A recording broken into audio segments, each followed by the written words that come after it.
Oh, there we go. All right. Hopefully everybody audio is coming through okay. So just let me know that the audio is good and we should be good to go. So thank you so much. So give me 1 second there and we should be all right.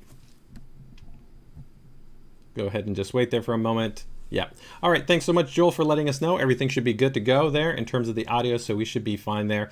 Sniff is coming through okay, so thanks so much. So everybody, thanks for joining us for today's stream. Hopefully you're wrapping up the week on a positive and productive footing, and everybody is doing good. We've got actually a few different things to be able to actually jump into in terms of today's stream. Not too many actually new products to talk about. We're going to be touching on a few cool kind of promotions that we have going on in terms of some great price savings that we have on a couple of different products, including our Wi-Fi 6 RG Rapture AX6000 router. Got actually some cool peripherals that we have on promotion as well, a couple of monitors, as well as also we're going to be diving in terms of giving you guys some insights in terms of kind of maybe some DDR5 insights. This is going to expand upon actually an upcoming video that I'll be diving into to help you better understand IMC scaling and how actually that affects things like the actual ability to be able to drive higher and higher frequencies when it comes to DDR5 memory. We're also going to take a closer look at a UEFI feature that I really like, which is called My Favorite.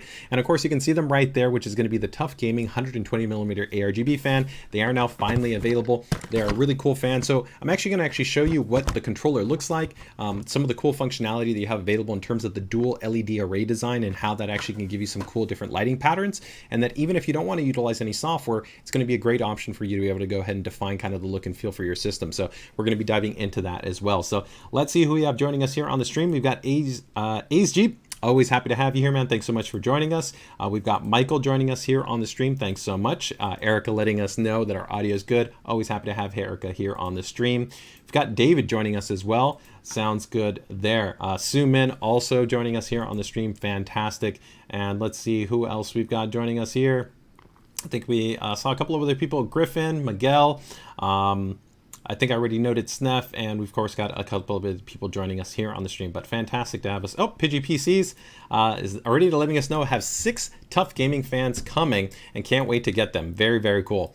Hey, Johnny, in terms of anything regarding X670E, make sure to just keep it tuned to our social media channels. We'll actually have a full launch live stream and more details regarding our X670E based motherboards and our AM5 lineup in its entirety. But in terms of actually which motherboards we've gone ahead and already talked about, you can find out actually on-demand videos that are right now available on the YouTube channel for all of the different boards, including the Crosshair series, the Prime series, the TUF Gaming series, the Rog Strix series, and the ProArt series. So you can definitely check out that information. And if you want also more deep dive, make sure to check out the PCDIY group where we have respective posts for each one of those motherboards as well.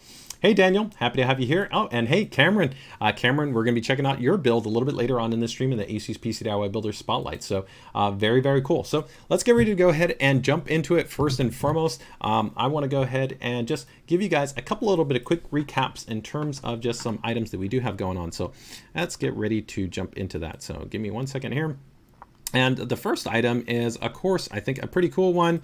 And this is going to be in regards to the ROG OLED Swift monitor. So as some of you may be aware, we have gone ahead and already launched our ROG Swift OLED monitor. We did actually a little bit of a deep dive on that monitor not too long ago, so you can actually check that out on the stream. And we've actually got a cool little promotion going on with it right now. So in case you're wondering what I'm talking about, that's going to be for this guy right here, the beautiful ROG Swift OLED. And it is already kind of rolling out right now in terms of channel partners, in terms of availability. So you want to go ahead and check out not only our ASUS eStore, but of course you can check out channel partners like Newegg, Amazon, B&H, and different partners that will be listing this over the coming days and the coming weeks. But to be able to kick off this and celebrate it, we've actually got a cool opportunity for you to actually be able to win an ROG Swift OLED. So let's get ready to go ahead and show that off. So give me 1 second right here. I'm going to go ahead and load up our social media channels, and it's going to be pretty straightforward. So here we go. If we head over to our ROG Instagram, you'll see that we actually have a post, and the post is actually showing you two ROG Swifts OLED side by side. And the reason why is we actually have a filter. So you can actually go ahead and enter in utilizing the filter. So you can actually see right there is that use the ROG OLED monitor filter to join the giveaway campaign. When you go ahead and use then the corresponding hashtags, which you'll see ROG OLED monitor and ROG monitor, and then tag ASUS ROG, you're going to have your opportunity to be able to enter it in to actually win an ROG Swift OLED. So this is a very, very, very cool giveaway opportunity.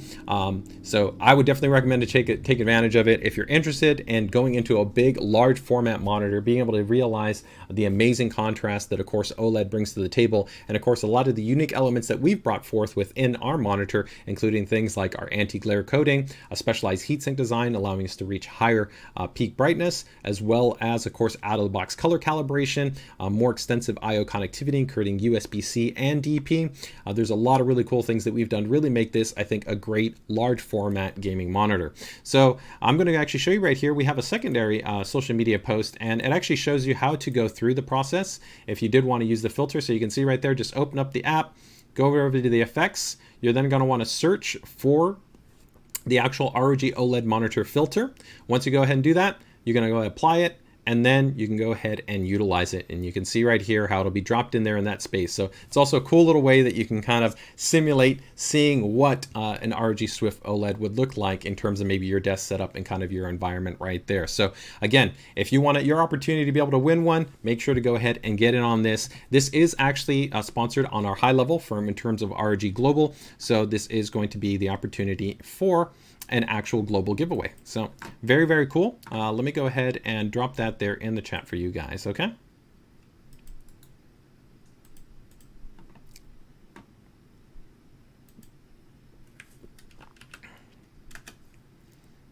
All right, guys, so I've gone ahead and dropped that in the chat, so you're going to be good to go. So again, you've got a great opportunity right there to be able to win, I think, a very cool monitor if you guys are interested in it. So make sure to go ahead and get in on that. And I'm also going to drop the link there for the ROG Swift OLED 42.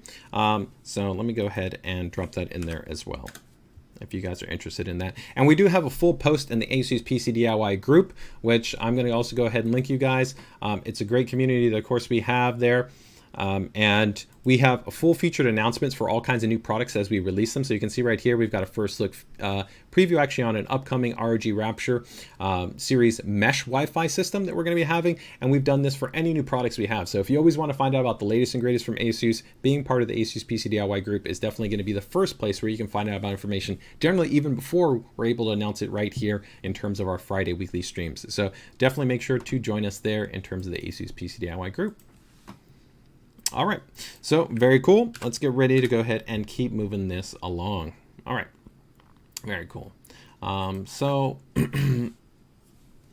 let's go ahead and I think touch on no UEFI BIOS updates for this week in terms of any notices, so don't have to worry about that. Again, if you're kind of wondering about that, generally on Fridays we usually issue a UEFI BIOS update notice. So I'll usually consolidate releases that happen over the last kind of 7 to 10 days and give you any insights in terms of what those updates might be bringing. But overall for this week, there's nothing you need to worry about. And so pretty much for both platforms, both Intel and AMD current generation platforms, they are featured mature. So I wouldn't recommend in terms of having to have any focus on that.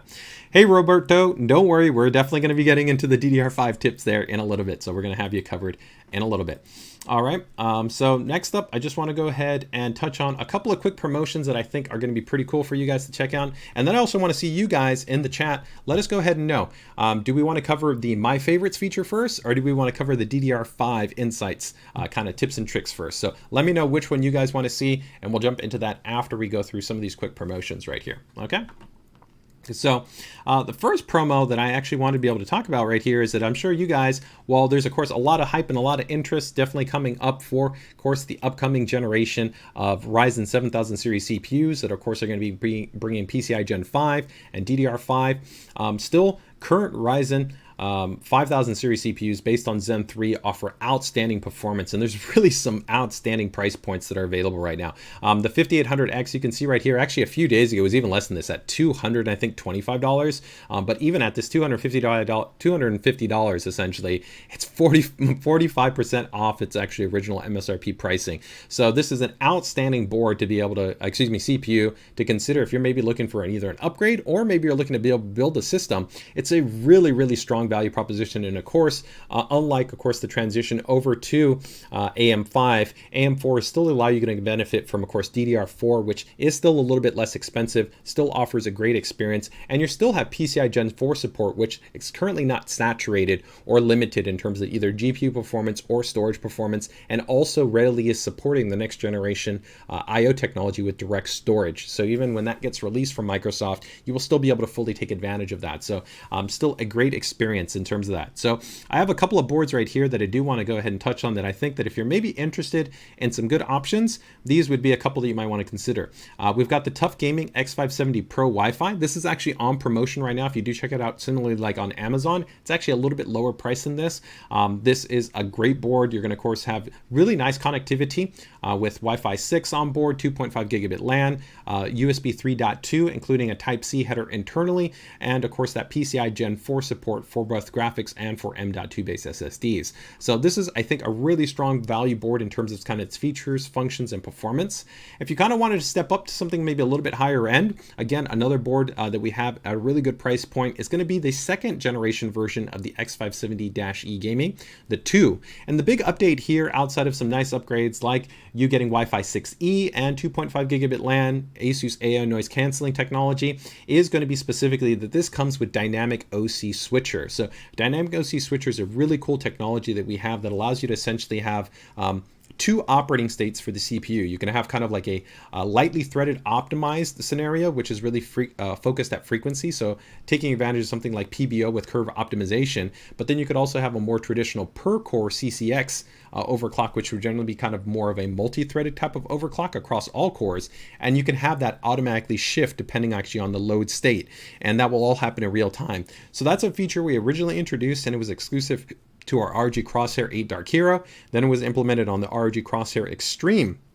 So two very high-end boards, but this board introduced it at a significantly lower price point. So if you're kind of a tweaker or tuner and really want to be able to even take the performance further for something like a Ryzen 5600X or 5800X, this is a really great board to pair it up with that again is coming in at a really nice price point. So that would be one that I would consider. And one other board I think that you could also consider if maybe you want to go with maybe a more white themed type of build would be the Rog Strix B550-A, a really great choice right here. Again, giving you a really nice set of features and functions where you're going to, of course, get your 2.5 gigabit LAN, USB 3.2. You're going to get, nice heatsinks design here implemented for, of course, your dual M.2 SSD configurations. You got your Supreme Effects audio design with an S1200 series audio codec. So a really nice unit as well. So these are just three models that I think would pair really well with a lot of the price reduced Ryzen 5000 series CPUs if you're interested in building on one of those platforms, as opposed to jumping into the really exciting next generation AM5 platform that will be awesome in terms of its features, functions, and performance, but definitely will be a bit more expensive than what you have right now for AM4. So nice options for you guys that might be considering maybe AM4. All right. So very cool. Let me just quickly see if there's any quick questions right there. Joel's asking right here, I just have one question for you. I have an ROG Strix Z270. What is the best CPU for this card that will accept Windows 11? So that's interesting. I'd have to double check on the updated specifications and see if Microsoft has made any changes. But, the tricky part that you always have to remember when it comes to that is that you have to go by what the Microsoft certification is. So the board in itself supports, of course, UEFI native boot policy, which as long as your GPU and your other devices support that, you're going to be good to go. So the question actually then comes down to more so, one, you have to install your operating system with a native GPT installation. If you have a legacy OS, that might mean that you actually have to reinstall your operating system, ideally with that native GPT install. And that helps to ensure that meets the Windows 11 requirements. As far as for the CPU support, I believe that not even any of the standard 7th gen series CPUs were going to be supported. So your system, which ideally was designed for 6000 series and then 7000 series, so something like a 6700K or 7700K, is not supported. So you'd have to use kind of non-traditional modifications to be able to get it installed. And that's not something that we advocate or would recommend. So there's not kind of an easy upgrade path for you. Windows 11, it's a great operating system, but Windows 10 is still, I think, great. And Microsoft has, I think, even communicated the direct storage is going to come to there. So there's no real easy kind of recommendation for you that I can give you because the baseline Microsoft requirement, right, exceeds the CPU support that the board offers. So, you know, it really would be then maybe considering maybe making like a cost-effective upgrade of maybe a basic motherboard with a CPU, which thankfully, if you look at the entry for both either AMD or for Intel, it's not that expensive. You know, if you take a look at something like a 12400, or if you take a look at a 12600, or something like I said, 5600 or a 5800X with a comparable board, right? So that would be my recommendation in that regard. Okay. All right. So let's go ahead and see if we got one other question right there. And give me 1 second right here. Let me go ahead and just click those out there. Oh, and I'm just going to go ahead and drop a couple of those boards there in the chat. So if anybody's interested in there and checking out those boards, you can check those out. And again, on all of those right now, if you do check them out on Amazon, or some of the e-tailers, you'll generally find that we have some price savings on them right now, somewhere usually between about like $15 to about $25. So they are even a little bit lower than they're normally priced. So again, I think with the pricing that you have in terms of the CPU pricing, and then also the board pricing, you can get a pretty nice little deal to be able to get up and running with a really nice system. Okay. All right, so there we go. We've got those 3 boards. So let's go ahead and see in the comments right there. We've got some other promotions that we'll jump into in a little while, but I think those are first going to get us covered here. So let's see, what did the commentary end up coming like? What was the preference? Did we have my favorites or DDR5 insights? So I'm going to go ahead and see if we have something here. Kelly also, oh cool, has a ROG Strix B550-A, and I like it a lot, man. Thanks so much for being Team RG and Team Strix. Very cool. So Augustine's asking, are the new motherboards going to be completely QC'd? I wouldn't be concerned at all. The reality is that we had one motherboard that was affected right at the end of 2021. None of the other motherboards in the entirety of our entire product portfolio, whether it was Intel or AMD, were affected. And every motherboard produced in 2022 has not been affected. So that's already almost the entirety of this whole year, right? So we're already 9 months into this year and not one motherboard is affected. So this is also going to be future motherboards. And again, we already put in practices and procedures in place to go ahead and ensure that that's not going to be a concern. And again, we've maintained our #1 position as motherboard manufacturer for actually over 15 years, right? And we've done that because I think that we've consistently put out an outstanding motherboard product in that regard. So definitely, I wouldn't be concerned about that in the least. Okay. All right. So it looks like my favorites. DDR5 tips. It looks like we're about parity. It looks like about 50-50. So Cameron, so this is actually for the original launch of the ASUS PCDIY. I'm actually going to be working for the relaunch of our ASUS PCDIY YouTube channel, hopefully some actually customized shirts. So we're going to be hopefully giving those away exclusively to community members. So if you guys are interested in picking out some ASUS PCDIY shirts, make sure to keep it tuned. We'll actually have hopefully an upcoming post maybe at the end of September or the beginning of October for some limited shirts that hopefully I'll be able to have produced just for the group. So if you're a member of the group, you'll have the opportunity to get them. And if you're not, then sorry, you won't be able to get them. So that's going to be the goal. So make sure to keep it tuned for that. All right. All right. So I think we're about 50-50. So I think let's go with my favorites. All right. 5 seconds. My favorites are DDR5. Go ahead and let's see in the comments. My favorites are DDR5.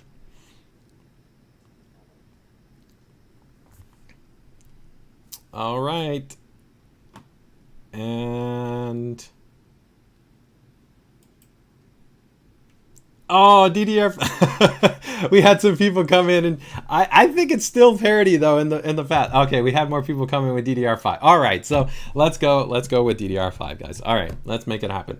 Okay, so let's get ready to jump into that. So all right, so first things first, before we get into talking about DDR5, there's a little bit of a primer that I want to go ahead and give to just give a little bit of an understanding to some of these points. Okay, so let me go ahead and bring this up right here. Give me 1 second. So I think the first thing that you want to know, right, is that when we talk about our DDR5 memory, the important thing is that we have kind of a little bit of understanding of this. This is what Intel calls the Intel Pore Table.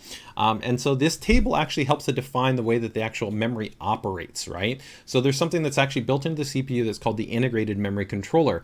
And the memory controller, right, will define essentially the speeds that are going to be supported officially, right? It also defines actually what can be supported from an overclock perspective, right? But it's important to note that when Intel or even AMD produce a CPU, right, the memory controller has to be validated to meet a certain speed, right? Guaranteed on every single CPU, not theoretically, right? Which is overclocking. While overclocking to a large degree can kind of somewhat be extrapolated, there's a difference in saying that every single CPU that's produced needs to hit a certain target parameter. So we can see right here that the official max target frequency that's supported, right, is going to be 4800 MT. Now you'll see right here where this says SPC and then DPC, right? So that's slots per channel and that's DIMMs per channel, and this is also with rank, right? So these are important to understand, and essentially there's always something I always feedback to people in the group when they ask about DDR5 and XMP, and really what I say is that the IMC matters, population matters, rank density matters, right? All those things matter because depending on the permutations of that, so like the higher the density, generally that means the more slots per channel, the more DIMMs per channel, right? And also sometimes it can be also a higher rank. What does that mean? If you take a look from here, you'll see that 4800 MT, which is achievable in one slot or one DIMM or one DIMM, that's 4800. But when you go over to this type of configuration, 2 slots per channel, which would be like 4 DIMMs, right? You're going to see actually drops down to 4000 or 3600. So a lot of users incorrectly think that 4800 should exist in all permutations, and that's not the case. And this isn't new for DDR5. This is also the same that it was for DDR4, for DDR3, for any memory standard. Essentially, always when you increase density and when you increase population, when you increase the rank, your number will always go down. It is essentially more stressful to the memory controller to be able to run at those speeds than it would be with essentially less in terms of the amount of memory that it's addressing, right? So a clear, easy example of this, right, is going to be 16 gigabytes is easier than 32 gigabytes, right? 32 gigabytes is easier than 64 gigabytes, and 64 gigabytes is easier than 128 gigabytes, right?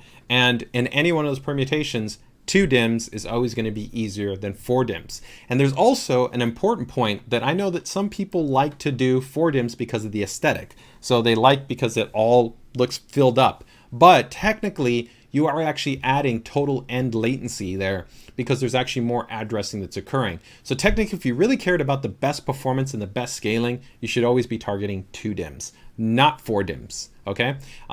So that's one point. One other point that I want to go ahead and talk about, and I'm going to be showing you in a 4 DIMM configuration just because some users really like 4 DIMM configurations, but it's also very important to understand, right, that if we take a look at the real world when you go buy memory, so here we've gone ahead and brought up a partner, right? Newegg, they're a great channel partner right here. We've brought up DDR5 and we didn't select any speed. So you can see, of course, they have speeds pretty much across the board from 4800 to 6600 MT, right? But you'll see one thing that's very important here. You see how it says 8x2, 2x8, 2x16, 2x32. There's no 4 DIMM kits. So when users ask, does 4 DIMM XMP work? Yes and no. Technically, it shouldn't even work because there are no even 4 DIMM XMP kits that are even available. There's a couple manufacturers. There's literally maybe I think about 3 to 4 kits that are actually on the market, and they're quite low in terms of their speed. They're usually going to be down somewhere around like here, like 4800, maybe 5200. But you'll see almost every single kit of memory that's being sold is only being sold in a 2 DIMM configuration, not in a 4 DIMM configuration. Now, why is this important? This is important because 4 DIMMs ideally need to be matched and tuned to a specific profile. Now, what ends up happening is us as a motherboard manufacturer, we have to take on additional work and do background tuning to be able to actually accommodate the fact that you're going to force running a profile that shouldn't be run in the first place, right? Technically, you're overclocking for one, right? Because if we go back to that port table, even if you bought 4800 4 DIMMs, which is the most conservative, that is an overclock because the base value should actually be either 4000 or 3600, not even 4800, right? So you're technically already overclocking. So we have to do work to attempt to fine tune and allow that value to work when it wasn't designed to work with a 4 DIMM configuration. So this is really important to understand, okay? So now we're actually gonna jump into the UEFI and we're actually gonna go through actually how this can work and how you can actually test like the DRAM scaling, what happens if your system locks up, or what you can do to kind of go through some permutations and try to see how this can work and and kind of try to cover these other points here. But let me go ahead and just see if there's any questions that kind of came up right there, because we did cover a few of these different things right there. Okay. So Kelly is asking right here, I saw a video that said you can only get high speed with 2 DIMMs. I think it depends on what you want to define as being 2 DIMMs. I can show you, full validation with 4 DIMMs running, at 5600 MT or even actually 6000 MT, but rank and density matter. And the critical part is the IMC matters. If I take 10 CPUs, the results can differ between those CPUs. So I might have one CPU where I could run 64 gigs in a 6000 MT. That's very high frequency, right? Especially when you consider, again, the baseline for a 4DIMM configuration is either going to be 4000 or 3600. But that's not going to mean that every CPU can do that. I might have 5 other CPUs that can't do that, and they can maybe only do up to 5600. Now, the likelihood always in an overclock configuration will be better within 2DIMM. An example of this is, again, if we use 10 CPUs as a reference, let's say about maybe 75 to almost 80% of CPUs can hit 6000 MT guaranteed in a 2DIMM configuration with varying densities, right? So that's a higher likelihood of success. So it's always going to be, regardless of whether you talk about 2DIMM or 4DIMM, it's always going to scale higher, more consistently than within a 4DIMM permutation. But does that mean that 4DIMM isn't possible? No, because it also depends on the delta, right? Again, like let me show you like example right here. If we go to I can bring up some, I'll bring up those values in a little bit, but we'll see that right there in a little bit right there. Somebody's asking, if 2 sticks are faster, then why even make 4 slots in a motherboard? Well, because sometimes users want more density, right? So maybe they want to be able to run 128 gigabytes of memory, which right now you can only achieve with 4 DIMMs. So that's going to be one factor, right? Just because you have it, though, doesn't mean that you need to run it or that you should run it, right? It's just an option. That's the similar type of logic of you saying, well, since 90% of the market only uses a graphics card, then you don't have to have other PCI Express slots. No, because maybe some other users want to install another device in a PCI Express slot, right? Not every user will do it. Not every user needs it, but that's the same type of scenario. And aesthetics are a factor. People like the way that 4 DIMMs look, so that's what it is. The whole point is here, I'm just trying to explain to you having a better understanding of the technical difference between 2DIMM operation and 4DIMM operation. So let's go ahead and enough with that, and let's jump in here into our UEFI. All right, so I'm here in the desktop. All right, so let me go ahead and just get this a little situated for me right here. So I've gone ahead and loaded into the desktop, and I believe I have it right now set to UEFI defaults, right? And so right here, I'm going to open up my task manager, and we can see right now the system actually has, you can see right here, 4 DIMMs, and it's running at 4000 MT. So that's the default. So let's get ready to go ahead and actually go into the UEFI BIOS, okay?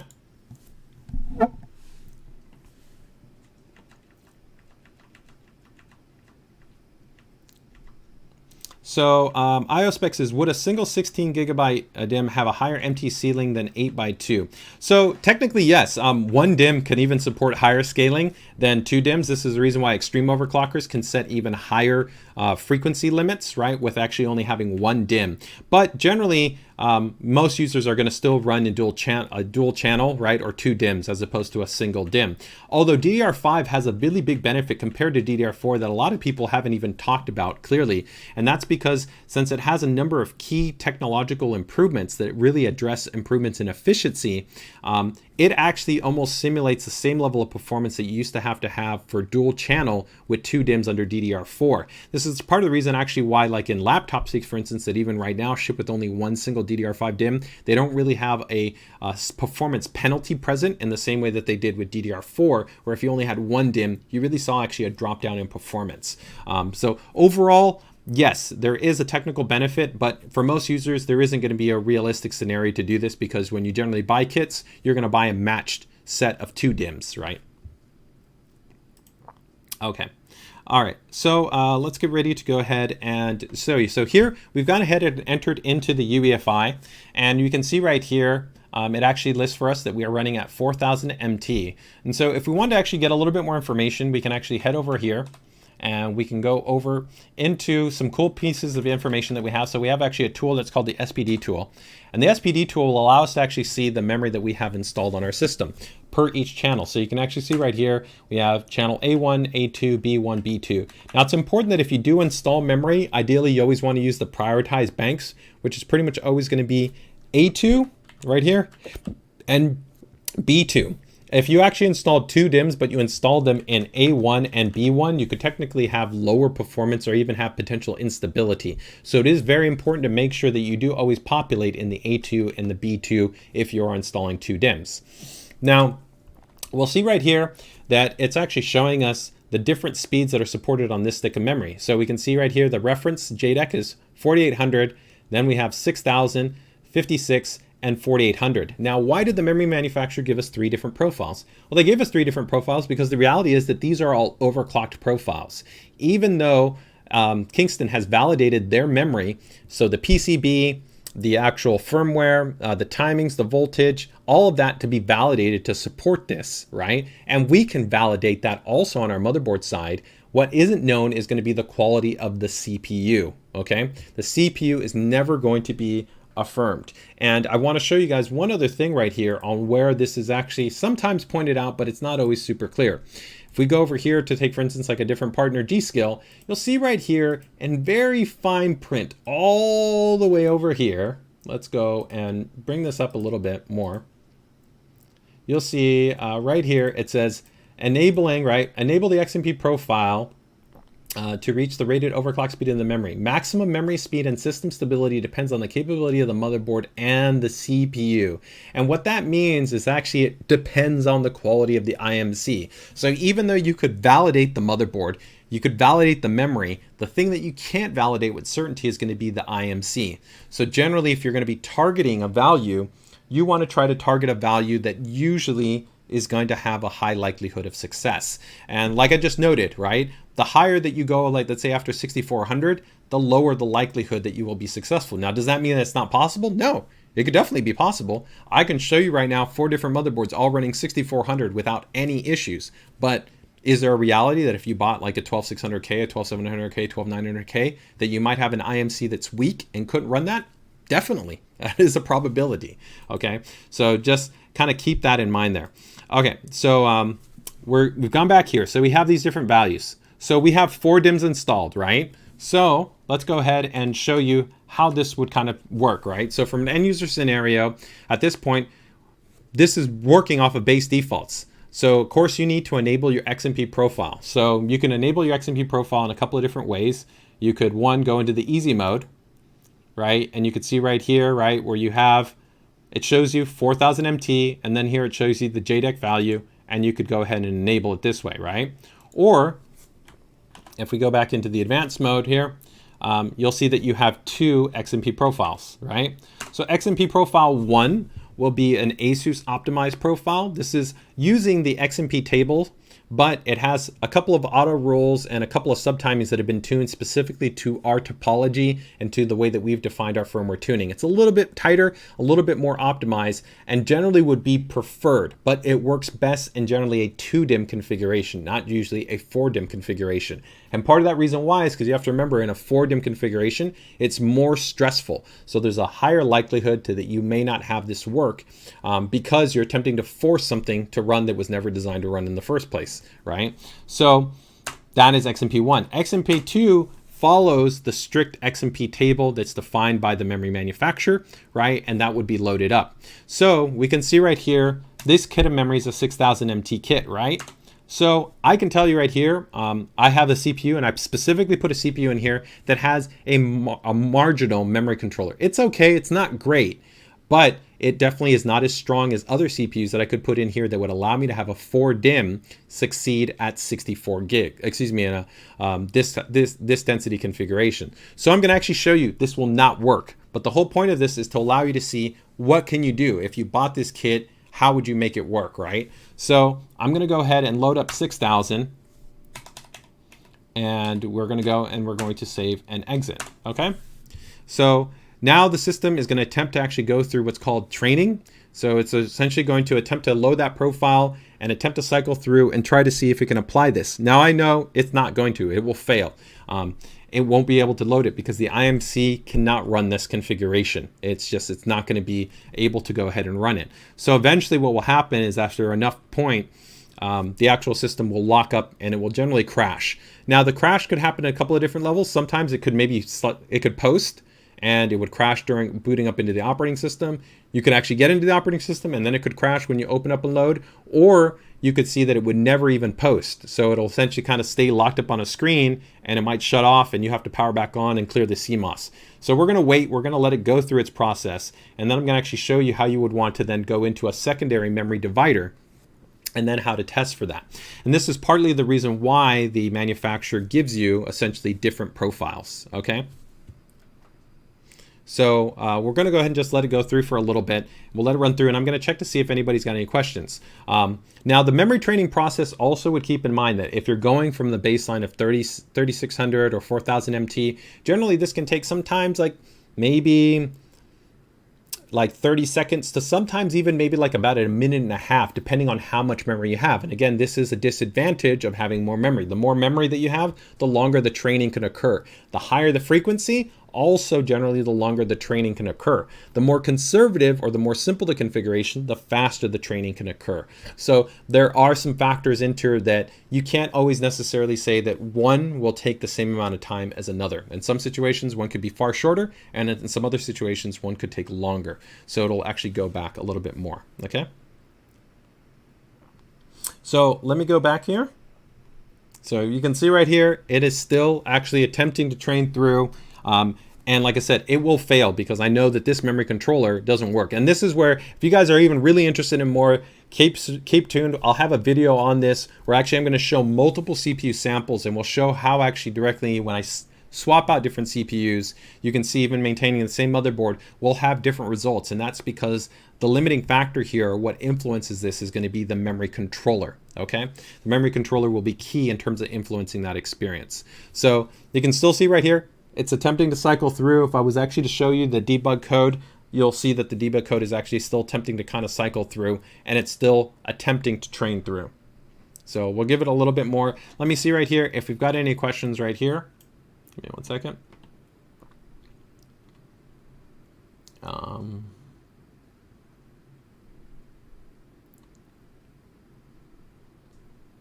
So asking about command rate. So generally, of course, the lower the command rate, the better, but of course, the tighter the command rate, the harder it is on the memory. So in most situations, you would want to go with the command rate that's tuned already by the Xmp profile. But if you want to be able to go ahead and attempt to adjust other timing values, this can be a benefit of actually what I'm going to talk about a little bit later. So let's say you buy a stick of memory and it's like 6400, but your memory controller can't run at 6400. So the other option is, instead of trying to force it to run at 6400, why not drop down to maybe like 62 or 6000, but then tighten up the timings and then maybe even change the command rate, right? So you could actually win back and have better efficiency, right? And even better performance, but not necessarily by running the standard profile that the memory has defined. And this is the advantage of actually a higher binned kit, is generally that it has a lot of tolerance to kind of tweaking and tuning. So there is value in terms of not necessarily running a kit at its rated frequency or its rated parameters, but attempting to tune it down for better efficiency. So that is another option that you have right there. So Jonas is saying, I did not know about the 4 DIMMs. I bought 64 and can only run them in XMP if off and manually set to 5000. So yes, that would actually be fairly normal. Now, you might have seen maybe a better experience if you update to a newer UEFI, especially with the 1400 series release. We continue to do optimization and tuning to be able to enhance that, right, experience. But I would say in most situations, most users should generally be seeing somewhere between about a 4800 to about a 5200 MT support for a 64 gig or 4 DIMM configuration. Better memory controllers or better IMCs can see better than that. So I have actually CPUs that can hit 56 and even 6000, but they're going to be in a smaller subset. Again, like using that example of like out of 10 CPUs, that might maybe only be like 3 or 4 CPUs versus the entirety of all those CPUs, okay? Chris is asking, does A2 and B2 have silkscreen on the motherboard? Yes, they do. So let me see if I can go ahead and bring up a picture here. Let me see if I can bring up the motherboard manual for you guys so we can actually show you that. So, or I can bring up let me see if I can bring up a picture here. Maximus Hero.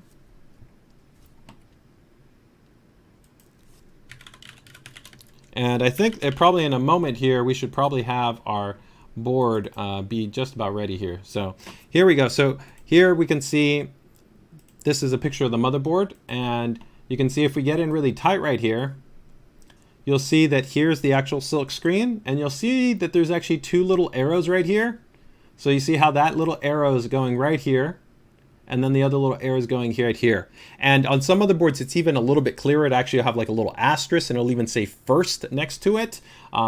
But that is telling you that those are the two prioritized primary banks that you want to utilize, okay? All right, I think I finished hearing that the training got completed there, or essentially didn't go successfully, right?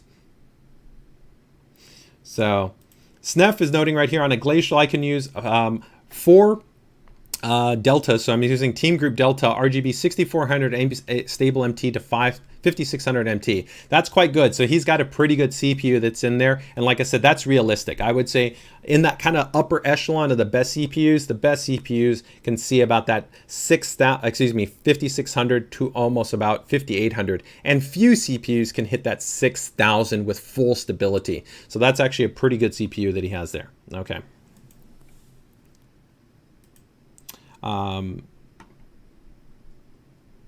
Cameron's noting, I'm not sure, but they are labeled. Yes, so Cameron, they are labeled both in the motherboard manual, and as I just noted, they're physically on the PCB for the motherboard. Okay, so we can see right here, guys, it failed. As I said, I was expecting it to fail, right? So that essentially helped to confirm, right, it wasn't successful, and that was expected, right? So we're now going to go back into the UEFI. And the next step right here would then be, essentially, you want to use the same profile. Now, depending, some DIMMs might have multiple profiles, some might not have multiple profiles. So I'm going to show you the two ways that you would handle it if your memory had multiple profiles, or if your memory only had one profile. Because I can tell you some sticks, sometimes they have like a 6400, but they don't have a second or a third Xmp profile. But this Kingston memory is really nice that it actually has 3 profiles. So you can see right here again, let's say we would go with Xmp2, but instead of right here of that 6000, right? You can see right here where what we want to do is we would want to go to the Xmp profile, and then you would want to pick the secondary profile right there. So you can see right there, that's 5600, right? So again, if we reference that technically this is already a big overclock, because remember, in a 4DIMM configuration, either the max official specification is either 3600 or 4000, this is already going to be a big jump up, right? So we're going all the way up to 5600. So now let's go ahead and test for that. And then I'll show you how I would test for stability. So I'm going to leave this go ahead because it'll train actually fairly quickly. It'll still take a little bit because it has to actually go ahead and train through the process, but we'll see that it's actually gone ahead and able to go through. So again, where some people say XMP 4DIMM doesn't work, that's a misnomer. It's not that it doesn't work. It's that, one, you have to understand the way that actually the XMP profiling system works. You have to understand the limitations of the IMC. And technically here, I am using an XMP profile. So even though this shouldn't work, it will work. And we will actually be able to load up and have 4DIMMs work at 5600 in this configuration. So I'm going to go ahead and let it go through its memory training. And in a little bit right here, you'll get ready to see it actually go through its process and complete the post, which is the power on self-test. And after the power on self-test, of course, it will go to the boot, which will then boot into Windows operating system. So while we let it train, actually, I think right there I heard the training might have completed, right, from the fan.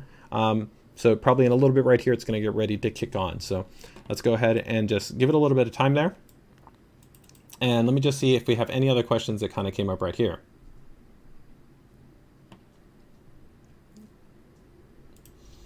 Christopher is asking, so how do BIOS engineers how to figure out memory speed? So this is a combination of factors. It's not just our R&D team. It's a cross-coordination of effort. We actually discuss different aspects with Intel's architect and R&D team. And they might actually issue sometimes maybe MRC insights Then also our team actually will go through actually more optimization routines in terms of the MRC handling. So that's the memory code and how we're actually running different negotiation paths. And sometimes there's actually different tuning parameters. So we might go in and adjust certain voltages that are specifically there to help to enhance overclocking, right? And so these are all part of what we call auto rule enhancements. So they're things that you don't know that they're happening in the background, but we apply them. And this is, you know, sometimes people argue, well, and they're auto rules. We want to know exactly. But the reality is most people don't really want to know. They really just want it to work, right? And the reality is if you really just wanted it to work 100%, then you wouldn't ever have the 4DIMM work because it wouldn't have these optimized auto rules. And that's part of the value that we bring, right? Is that our R&D team is working to add in these secondary, essentially, enhancements through UEFI tuning, right? To essentially allow these configurations to run. All right. Which is better, the Prime or the TUF series? They're actually going to be pretty similar. You wouldn't really have too much of a difference. If I actually go ahead and show you, let me show you something right here. In terms of kind of overclocking, just scaling, I think this is kind of pretty interesting right here. So here you can see, if I show you some overclocking results, this is our Prime Z690-A. And you can see right here, it's running 6400 MT memory, right? Full 1 hour stability, no issues. But then here I can switch over. This is the Maximus Extreme. It's running, this is 6200, right? No problems there.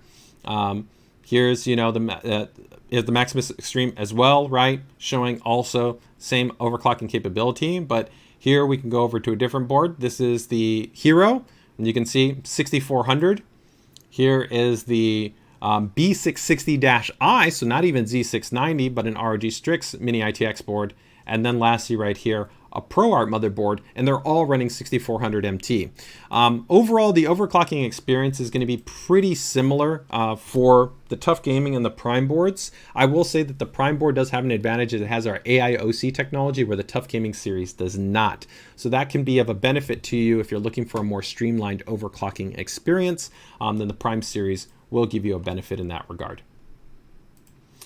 Does ASUS have any plans for Halo RGB fans? We are right now designing and developing our next generation of RGB fans for the ROG Strix or ROG lineup. Nothing in detail right here, but we're going to be going into the demo, like I said, for the TUF Gaming fans here in a little bit, right? Chris is asking, as IMC, that's, yes, the integrated memory controller. That's the memory controller inside the CPU, okay?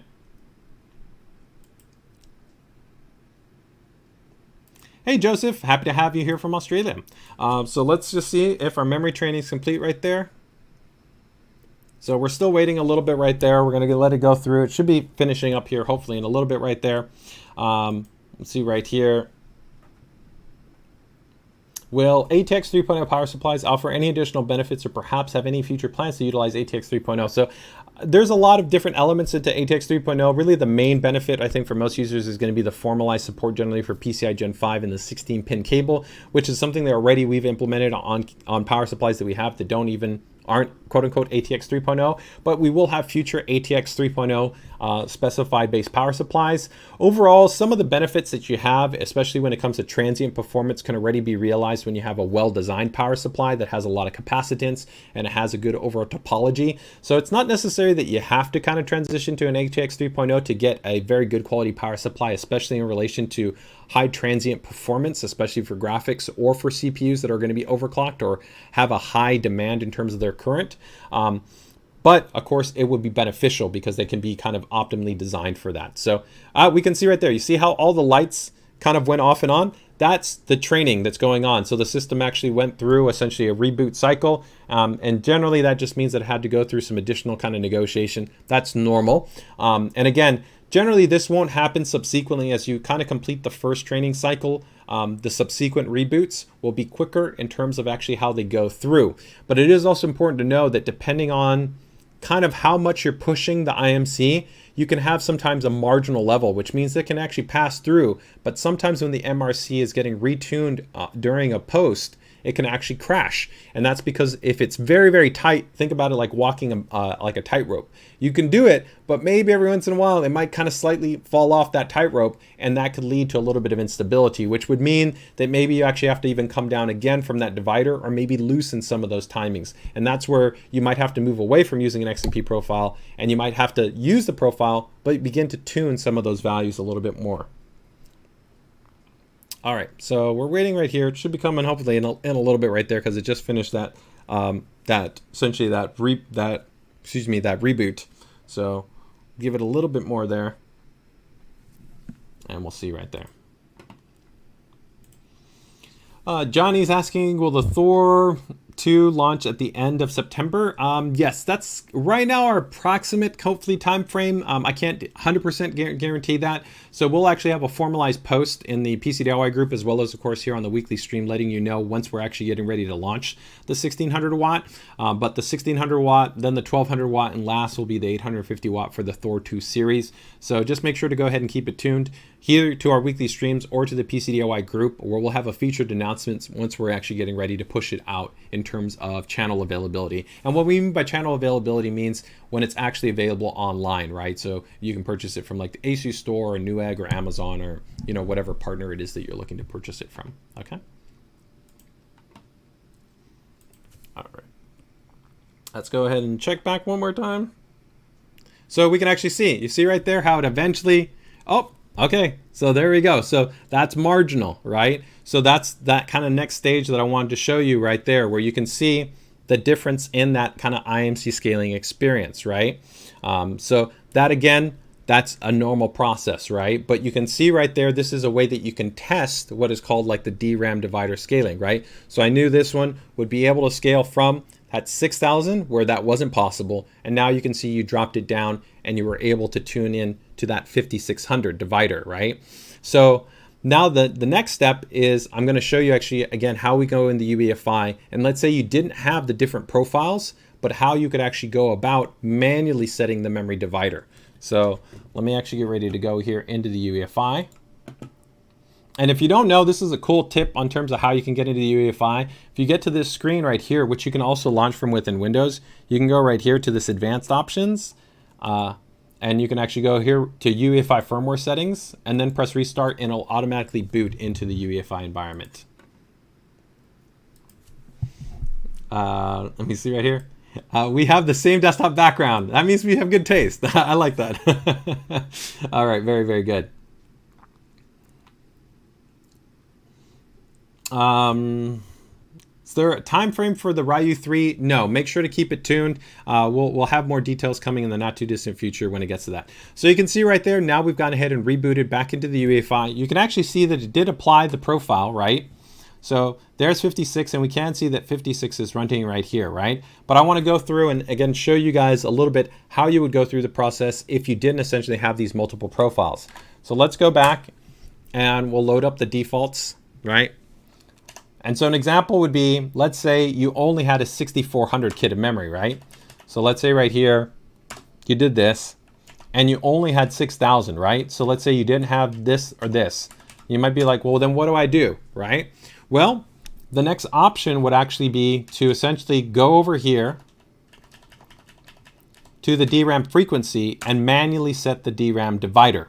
So you would want to go over. Now you'll see that there's a couple of DRAM dividers that are essentially blocked out, right? They're grayed out. The reason why we block those out is that there's generally going to be dividers that have what's called holes in them. When you get into overclock frequencies, not every single divider can be optimally supported. And so to make it easier for you, we gray those dividers out. So generally that means that that divider is not going to be stable regardless. So you shouldn't utilize that divider. So you can see right here, the divider goes from 6,000 to then 6133 to 6200 to 6400. So let's say you had a 6600 kit of memory. Well, you could drop down to 64. And now what it would attempt to do would be to then boot, and it would go to 6400, right? But it would still use the same corresponding timings that you have defined. And if that didn't work, well then guess what? You're gonna go back again, and then you would try the next divider, right? And if that didn't work, then you would want to go to the next divider, right? And you would keep dropping down essentially until you could go through a successful post routine, right? So let me go back here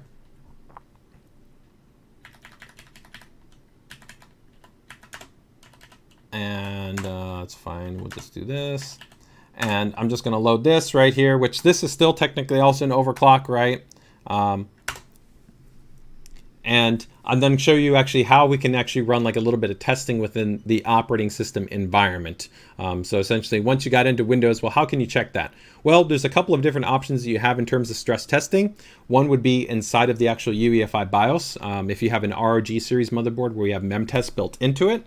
And I'm going to show you actually how you can use the memtest, but I'm also going to show you how you can do it inside of the operating system. So we're going to go into the OS and we'll show you two different ways that you can go ahead and test out the memory.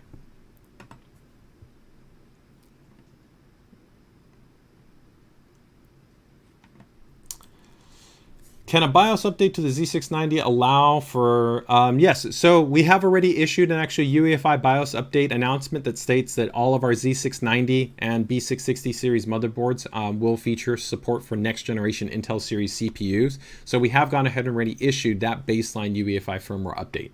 So I can't comment anything more beyond that. You'll have to make sure to just keep it tuned for more information when it comes to that. But definitely you can feel confident that you can have a great experience for Intel Next Gen Series CPUs on our motherboard. So make sure to keep it tuned if you specifically have more kind of questions in relation to that, which, like I said, once the embargo lifts, we can talk more about that, okay? Okay. Hey, Vitor, happy to have you here. Nice picture of your cat there. Very cool. Can you tell me some of the upgrades of the ROG Z69 Maximus Extreme Glacial?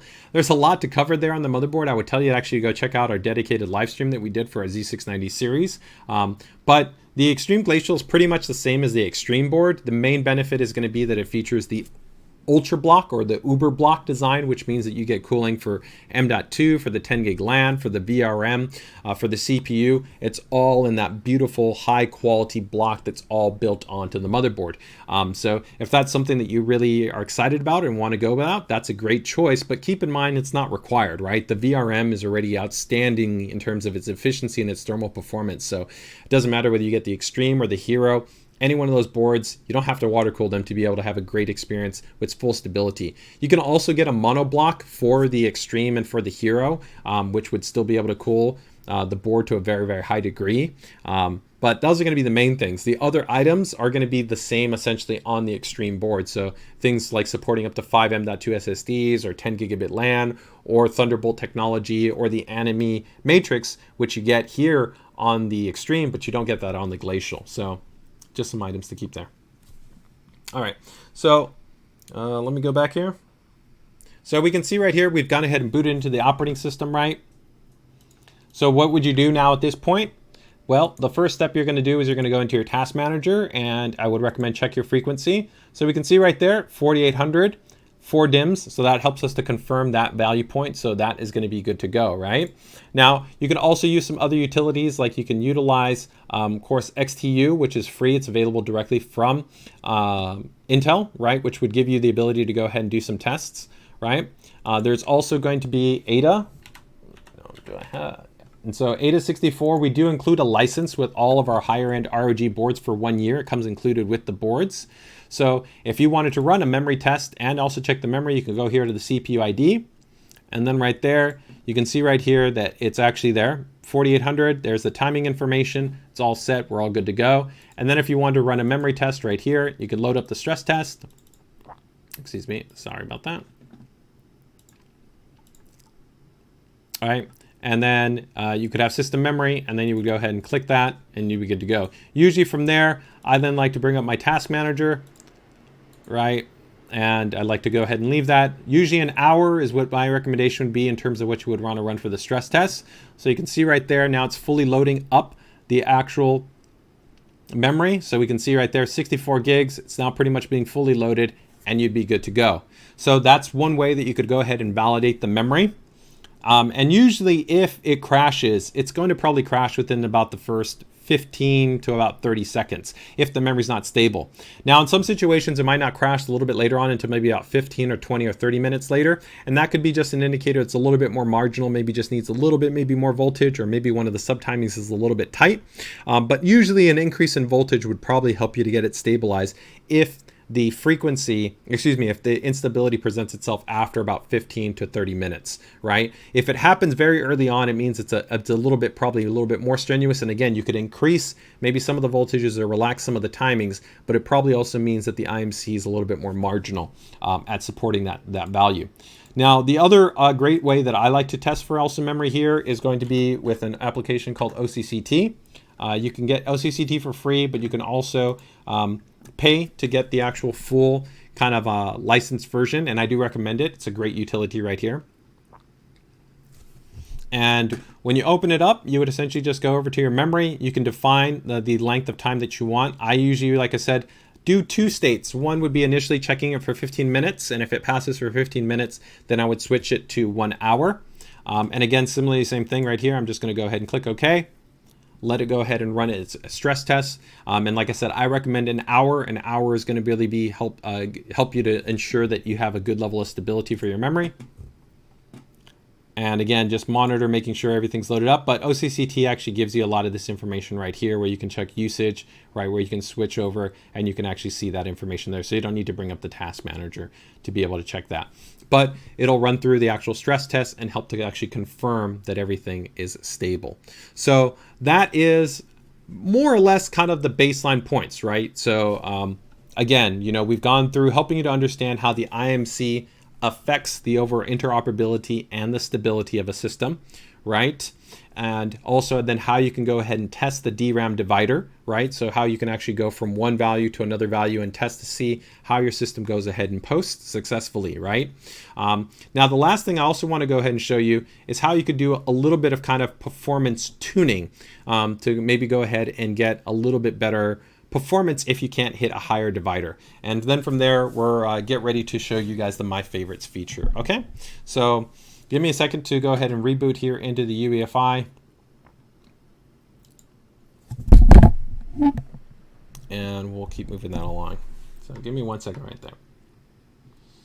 All right.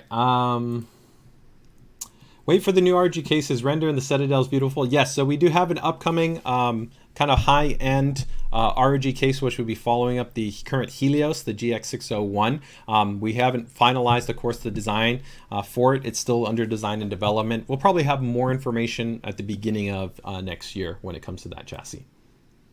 For the Loki, we've already talked about that in prior streams as well as in the PCDIY group, but we're estimating probably a release for early Q4 timeframe. Okay, maybe the end of this month, but I think early Q4. I'm not sure what you mean. So you wouldn't need a liquid cooling system for the fans. I'm not sure. Oh, Xavier, I think you're the one that asked about the Glacial, right? So if you go with the Glacial, you have to have a custom water cooling loop, right? But if you were to go for the Extreme or for the Hero or for one of the other motherboards, you can use a traditional AIO and normal cooling. You don't have to have a custom water cooling loop, okay?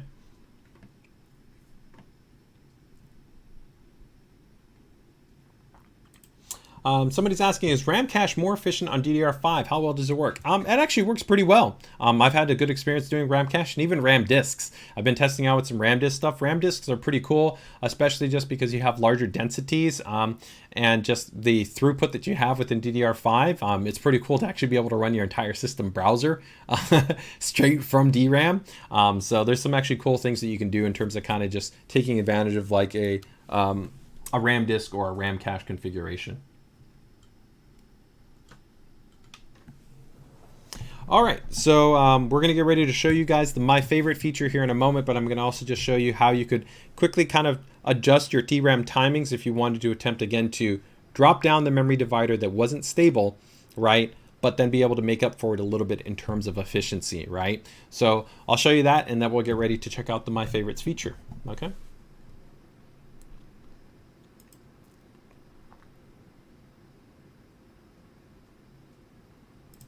You don't have to make any adjustments to take advantage of the RAM cache. And if you've got an ROG motherboard, we still do offer our ROG RAM cache software suite. So it makes it really simple to actually be able to take advantage of it. You pretty much, I can show you actually here in a little bit if we go into the operating system, but you pretty much just have to define how much of the system memory you want to use and we'll automatically take care of it for you. Where it tends to be most advantageous is actually helping to stabilize maybe some of the read and write experience that you might have with some SSDs, as well as maybe help to maximize the lifespan of the drive, because you're going to be buffering certain items through your actual RAM, which doesn't have kind of a finite lifespan in the same way your SSD does. Okay. Does an AIO able to cool down a 12900KS? Yeah, so this right here, I've been running multiple 12900 and 12900KS with a 240 and even a 360. A lot of media will tell you that the heat is super hard on 12900K, and I think that all depends on how you want to interpret their testing data. So a lot of the testing data that they've released is very extreme. Most users are not going to run like a Cinebench multi-threaded heavy workload for an hour straight. So reporting the thermals for that, while accurate, I don't think are necessarily realistic for most users.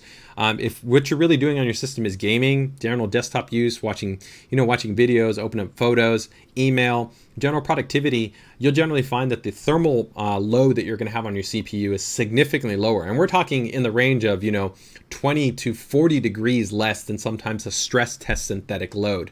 So when you talk about really the demands of the cooling, it really comes down to what you're going to do on your system. Now, if you're a professional creator and you're running, heavy animation, you're running science and simulation workloads that are using multiple threads and they're loading your CPU for an extended period of time, then yes, you really may want to consider a very high-end, 360 or even custom water-cooled configuration for something like a 12900K. But then you would also even want to evaluate, do you even want to enable things like multi-core enhancement or disable them, right? So that you can help to manage thermals a little bit more basically. But the reality is that you can easily have a 12900K, 12700K, 12900KS and cooled even by like a 240 millimeter AO by general user standards, which for me is, like I said, using your system for general productivity, for gaming, because you're not running heavy multi-threaded workloads. So in that scenario, you're getting a lot of burst situations, and you could even be overclocked in those configurations and still entirely be cooling the CPU, generally without really much concern. All right, so I think probably we're going to be back in the UEFI. All right, so there we go. We're back in the UEFI.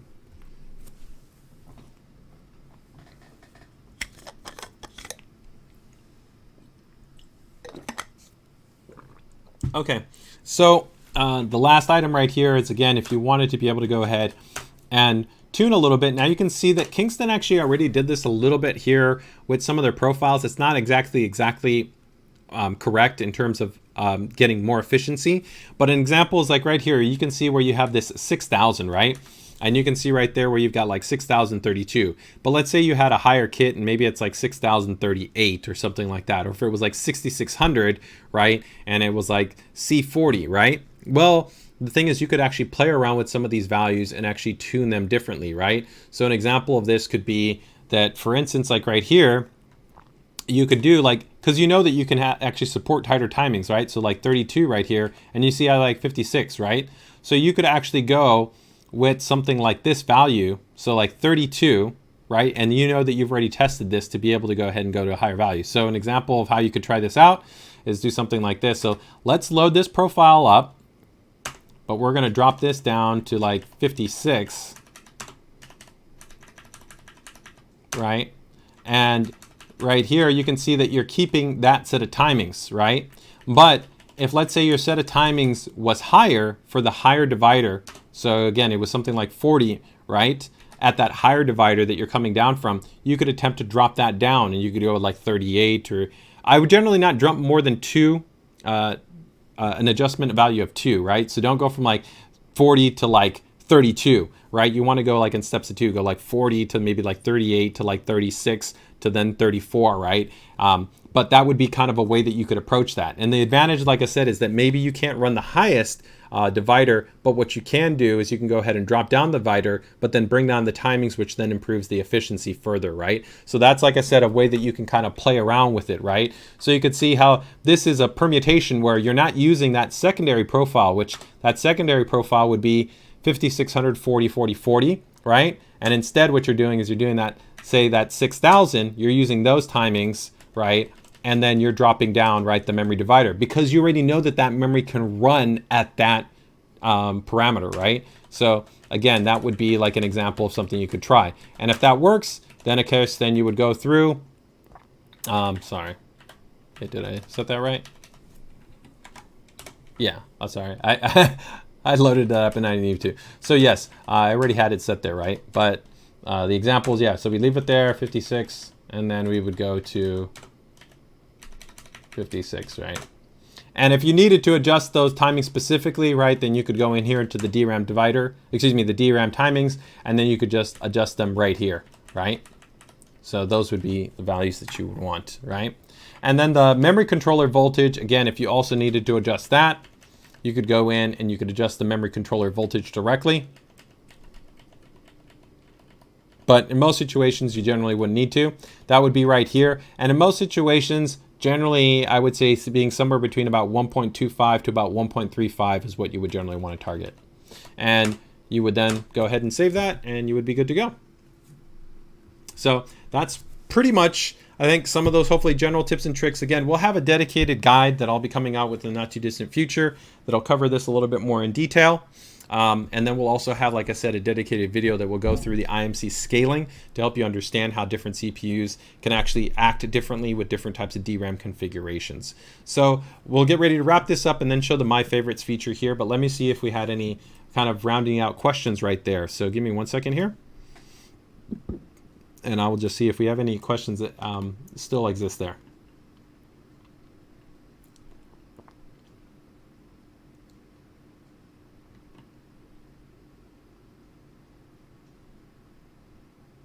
Let me just see how. How different DACs improves sound in headsets. I have an RG37.1. It's interesting how the sound depends on different DACs and will it improve. So it's important to keep in mind. So the Theta is very similar because it's kind of like the Delta right here in that the audio design on the motherboard doesn't matter because the DACs are inside of the headset. The Theta is a little bit interesting because it's a multi-driver headset, not just a stereo design like in the Delta. But the DAC and of course the amp are critical, and the benefit of having what's called a unified design is that you can match the DAC and the amp's performance to the drivers that are within a headset. So technically the experience can be far more consistent and superior than sometimes even a good quality analog design, because in an analog solution, if you take a headset and you go from, let's say, a laptop to a desktop to a phone to a Nintendo Switch, the audio experience will vary between all of those devices because they all have different DACs and amps built into each one of them.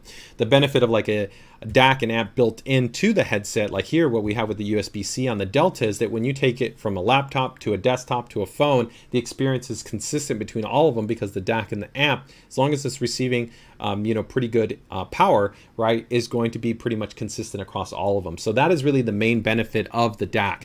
Now, there are then some more technical differences that you get into what is the sampling rate and the operating output performance for the DAC, right? So, like some DACs are going to have a 32-bit based specification, and other ones are going to be maybe 24-bit. They might also have different THD, a different signal noise to ratio metrics, and all of this translates into ultimately how the performance of the DAC, the better that it is, essentially in terms of its sampling performance, generally you're going to get better clarity, better tonality, better separation and detailing. But that, of course, does also align with the driver design and of course, the elements of what is actually producing the analog output, right? So there's kind of like a balancing act between those those pieces. Okay. Okay. Well, let me just see. Sorry, I don't know if I missed any other questions right there. Okay, so let me go ahead and switch back over here. And so it's probably trying to finish up right there, go through the process. I don't know if it'll finish through because I haven't tested that permutation, but we'll get ready to go ahead and switch over here into the My Favorites functionality, and we'll then get ready to go and talk about the actual TUF Gaming based fan configuration, okay?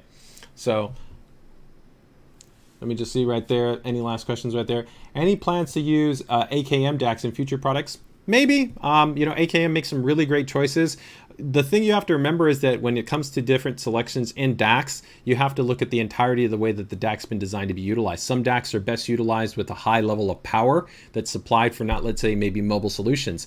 A lot of the solutions that we're utilizing right now from ES, they've been specifically designed and developed for lower power envelope scenarios and specific kind of operating parameters that are in relation to more mobile-centric based devices, right? So when you pick your components, regardless of whether you're talking about a capacitor, whether you're talking about an amp, whether you're talking about a resistor, a DAC, whatever it is you're putting within that overall design, it has to be kind of conducive to what its intended configuration is going to be. If you're going with a big external box with a high quality like linear power supply, well, then you can go for all kinds of different types of items. But if you're going with something that has to be powered from like a USB bus, which has a specific power envelope, then you're going to have to go with something else, right? So it all is very much dependent on the design of what you're trying to achieve for the intended use case, as well as, of course, the corresponding price that you're attempting to hit for that product as well. Okay, so let's go ahead and get ready to go here into the My Favorites. Let me go ahead and just shut this off here.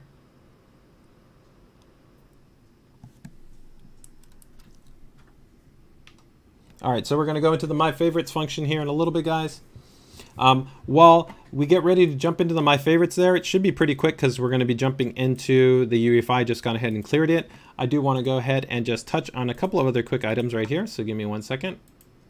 So there are a couple of promotions that we do have going on a few different products, so that I want to go ahead and touch on some of those. So give me 1 second right here to bring up some of those items. So let me see right here. Yeah, so we've got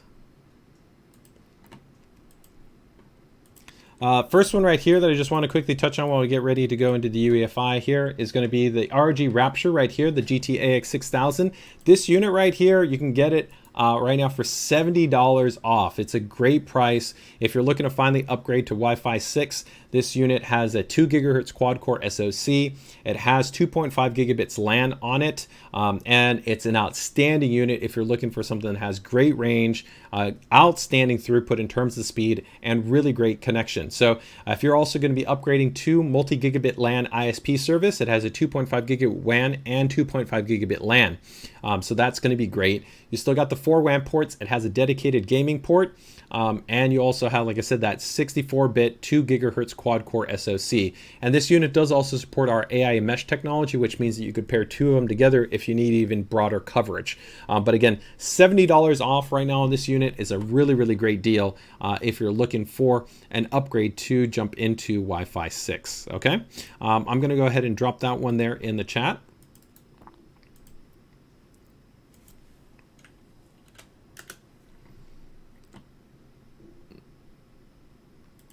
All right, let's see here. We've also got, I think it's going to be, I think I have it right here. Yeah. This is also another item that we have right now on promotion, which is going to be the ROG Strix Go. 2.4 gigahertz headset. This one is $55 off, so its original price was, I think, $199. It's now like about like $145.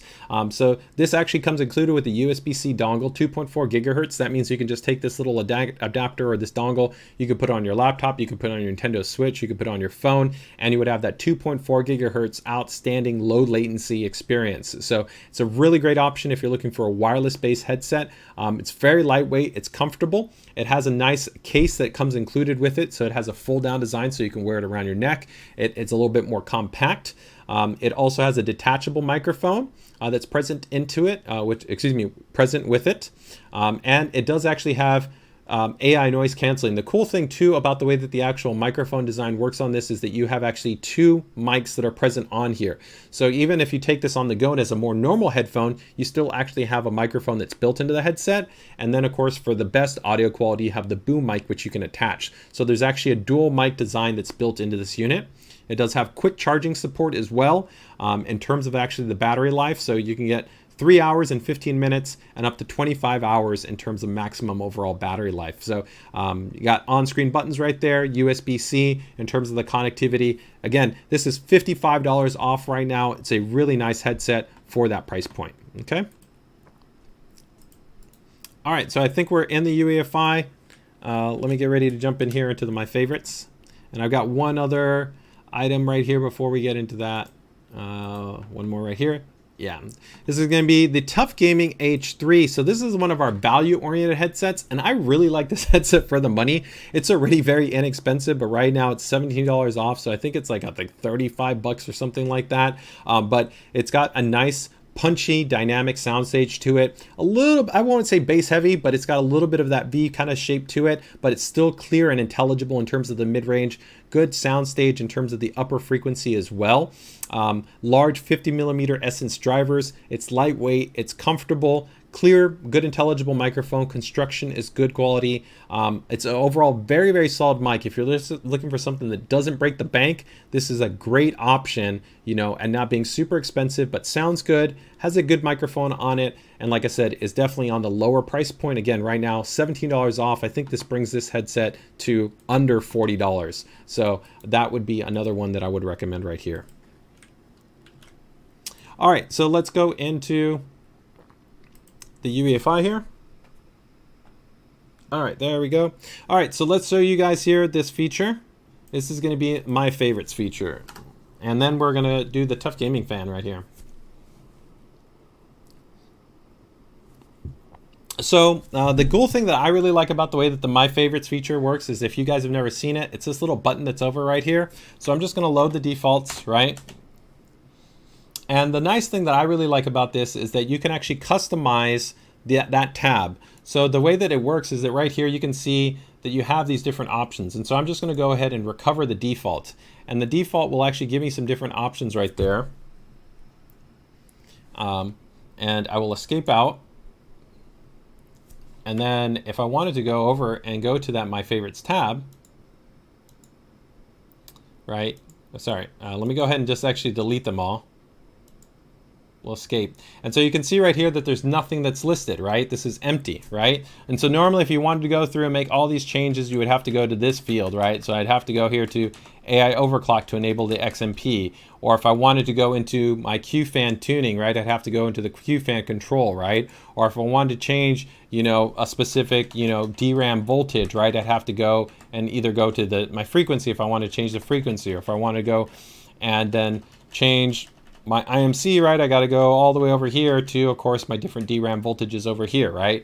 The benefit is that, of course, with the My Favorites is that you can go ahead and populate this with your own information. So you can see right here, if we go to recover default, now you can see right here, you have essentially all these tabs that have been pre-populated for you.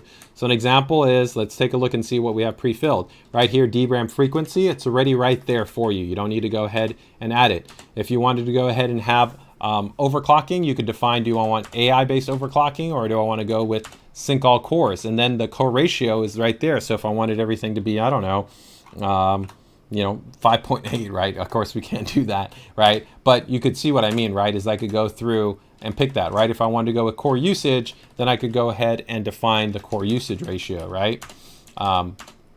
Same thing right here. You have all then the VRM-based adjustment options that you have there, right?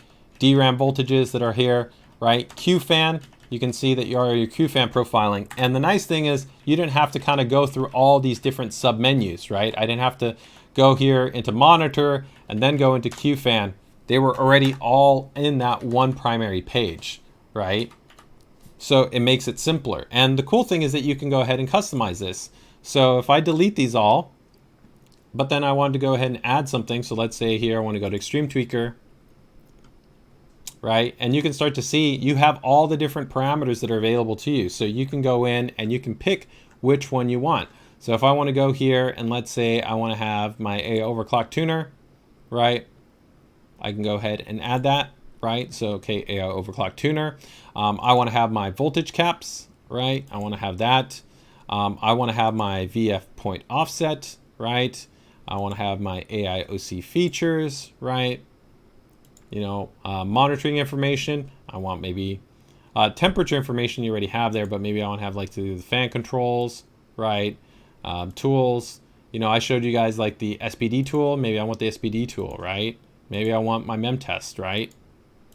I want all those values. So now you can see right there, I've gone ahead and customized this option for you. So you can see right here, you can go in now and you have all those options right there in that first section for you, right? So it makes the user experience so much easier because I don't have to keep diving in and out of different portions of the UEFI, right? You can do it all within one section. So it makes the overall experience far more streamlined. I'm biased on it because I helped to get this feature implemented based on feedback that I worked with our UEFI team on, but I really love this function in terms of just giving you a more streamlined experience, that if you kind of know which features you're consistently utilizing, then you don't have to keep worrying about diving into all the subparts of the UEFI.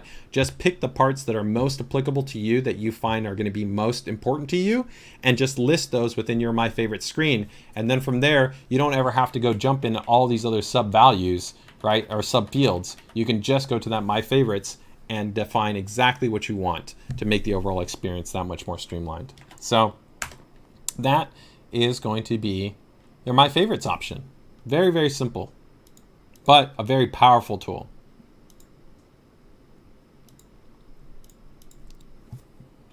All right, that is pretty much that. So let's get ready to take a look here at our TUF Gaming fans. All right, let me just see if we got any quick questions right there. A's Jeep says, this is great. Yeah, I absolutely love that feature. I think it's a really cool feature and function.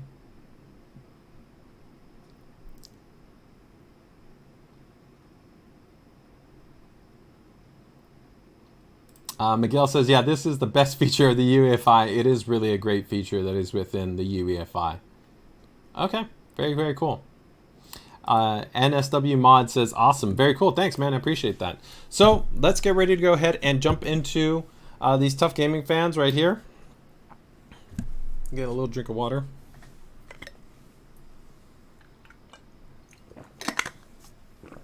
All right, so this is it right here, guys. These are the TUF Gaming fans. You can get them right now. They're available. You can go buy them on Amazon, or you can buy them on Newegg. We have them in a 3-pack, or we have them in a 1-pack. I've been waiting for my samples. My team member hasn't got them out to me yet, so these are the ones I got myself because I wanted them so much to be able to go ahead and show you guys right here. But we have them right here to show them off to you. We will be coming out with the white edition in the not too distant future, so we will have both black and we will have white. The 3-pack right here comes included with an aRGB fan controller, and that's going to be what I'm going to be demoing to show you the different lighting modes. And then there's the standard single pack, and the single pack is just a fan by itself. So let's go ahead and actually unbox it, and we'll show you actually what this kind of fan looks like and everything. So let's go ahead and get close.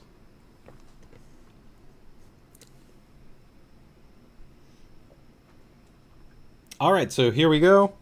We've got it right here, guys. All right, will you be doing a live stream on aRGB components? Yeah, we do live stream on all of our ASUS components. So right here, you can see here's the box, right? It's pretty straightforward. You'll see very good metrics. This is actually using a very high quality bearing. It's actually a superior bearing than you generally would find on almost any other fan within this same price segmentation. It's the same type of bearing that you would see on a premium like Noctua type. So the big benefit of that type of bearing is not only going to be the lifespan, but it's also going to be critically that it has the same overall lifespan and generally performance in both a horizontal and a vertical orientation. A lot of other fans with a lower quality bearing, you don't realize that actually in different orientations, you can actually affect their performance and their lifespan, as well as even their tonality. So that is really going to be a big element of this. And the overall static pressure performance and the CFM performance, while these metrics are important, it's important to remember that these are lab-based and operating at the peak, essentially operating parameters of the fan. And it's more important to consider that the actual metrics for a fan, you evaluate them based on the fan curve of where you're going to be running a fan. So most users generally run fans between about like 400 to about 1200 RPM. So it's really not as relevant to know if a fan's performance is operating at 1600 or 1800 RPM, because most users don't run a fan at 100%. So that's one thing you want to keep in mind when it comes to metrics, okay? But I can tell you that from a performance perspective, this is just about almost one of the best RGB based fans. Generally, non-RGB fans will have the best static pressure and airflow performance, but this is quite good for an aRGB fan. But again, this has a fluid dynamic bearing, so an FDB bearing based design that is really an outstanding type of bearing design, especially for this price point. This is a sub $20 fan, so that's very rare to see in this segment of the market. So let's go ahead and open it up for you guys here. Now I've gone ahead and already taken out the little bit of a container. It comes with a little bit of a kind of a package right here insert, but I went ahead and removed that just to make it a little bit easier to unbox.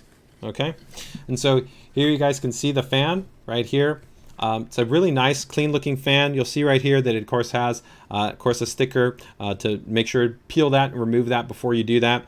You can see right there, got a really nice, clean, diffused design. Now this is going to have what's called a dual LED based design. So there's actually 16 LEDs. A lot of the more basic fans that are on the market might have maybe 6, 8 or 9, maybe 10 LEDs. So there's 16. And the fact that we actually have a dual array means that we can actually have customized different lighting parameters. And I'm going to show you that, how that works. So some other nice things here too is that the overall frame, it's got a good level of rigidity and minimizes on the overall torsion. That helps to keep the static pressure performance solid and also reduce any type of rattle.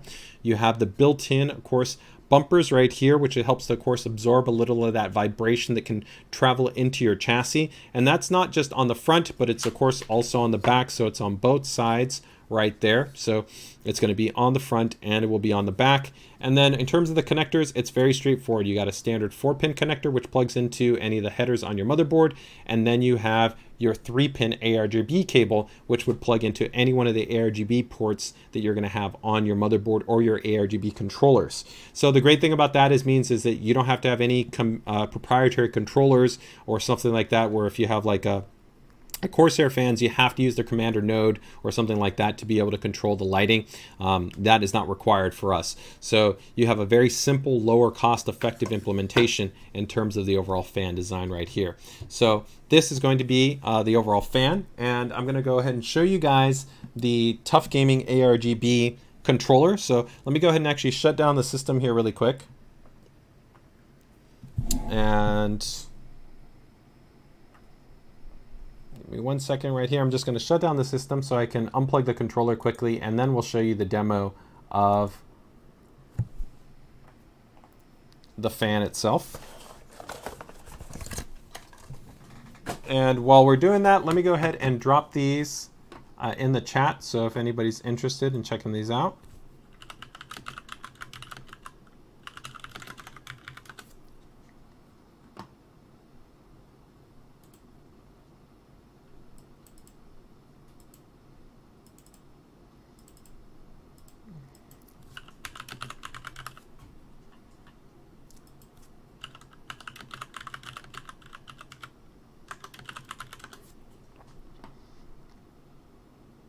Okay, so here's the link, and again guys, it's available in a 3-pack or a 1-pack. Okay, so I just linked in the 3-pack right there, but you can also get it in 1 fan as well, okay?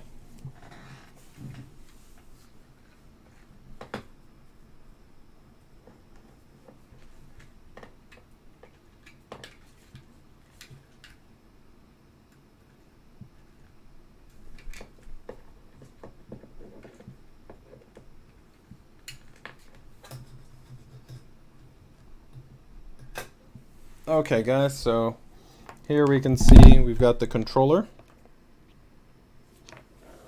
Alright, so this is the controller right here. And this one, like I said, comes included in the box. And so you'll see that you have 4 different control options right here. So you've got one that you can adjust the brightness. Right here, then you have where you can control the speed. Right? So then if you want a little bit kind of a more smooth kind of gradient, and I'll show this again here in the demo in a little bit, you can do that. The color, which will have multiple options, which will not only be for like single color, but for the dual array color design. So you can have actually mixed color patterns. And then the mode right here. So you have kind of different options right that you're going to have available in terms of both the mode and for the color. And then you'll see that you have 1 port, 2 ports, 3 ports, and 4 ports. So even though you get the 3-pack of fans, it gives you 1 other port that's connected right there. So if maybe you want to connect like your another set of fans, or you wanted to connect maybe a splitter with more fans, or maybe a TUF Gaming aRGB cooler or something along those lines, you have essentially a 4th port that's available to you right there. And then simply in terms of then power, you have just the SATA power that would power this. And then there's 1 other cable that then would connect to the motherboard if you wanted to go ahead and have input control for things like Aura Sync. So if you wanted to sync all the lighting, then that's how you would go ahead and sync the lighting, by connecting that then to the motherboard. So overall, very, very simple. And so in terms of then how you connect this overall, here you would have your fan, you would take the aRGB, The aRGB would then connect to right here to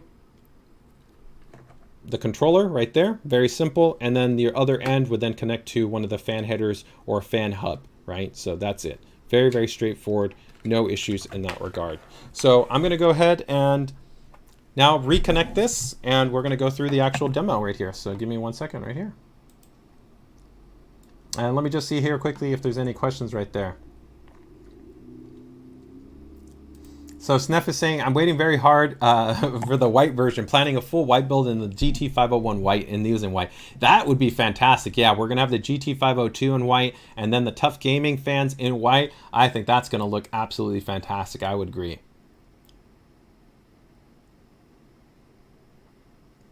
Let me just see right there. Okay, very, very cool. Let me go ahead and get these connected here. So just give me 1 second, guys.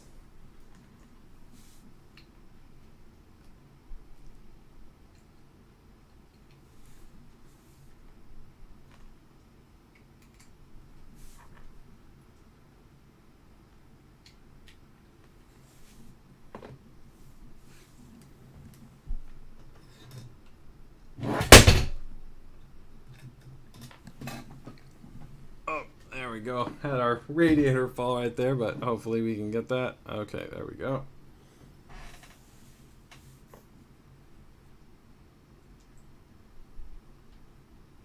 All right, we should be reconnected right there.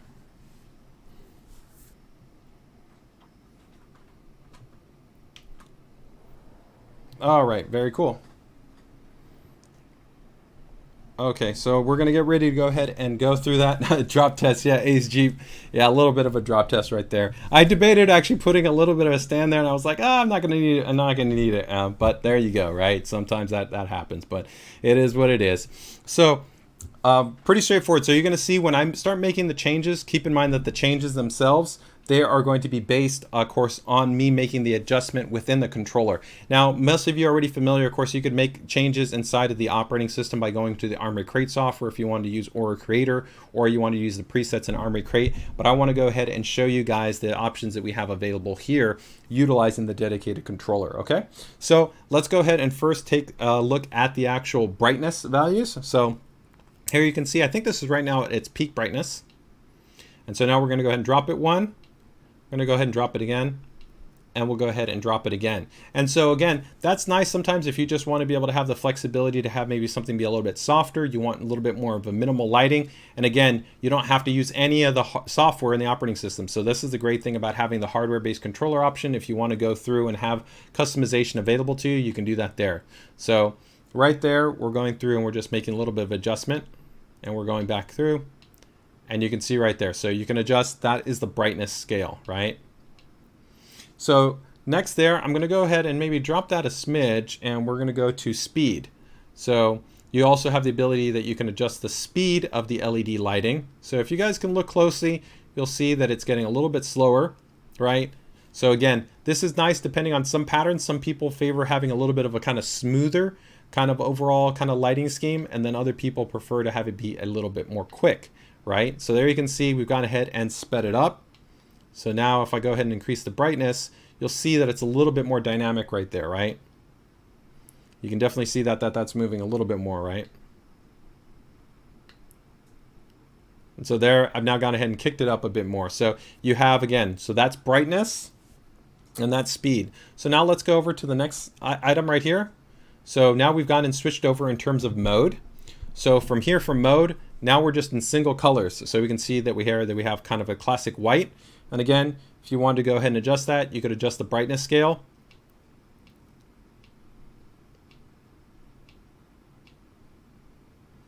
Right? And that is available to you, right? You can just go through and cycle through, right?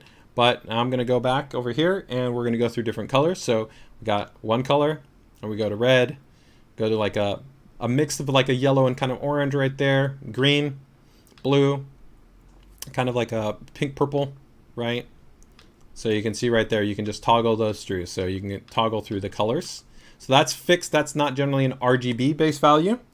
But next we can now go into mode. So here you can see you have a little bit more of a dynamic kind of color scheme that's available to you. And now this also has the colors that are available in terms of what you can go ahead and adjust, right? So you can see right here, we've got white going, but if I then press the color button, I can now change the color. So just like we changed the static colors before when it was all, we can go ahead and we can switch those different color values out. So you can go ahead and pick which one you want. Next preset right here is now where you'll see where some of the actual dual array lighting comes into play.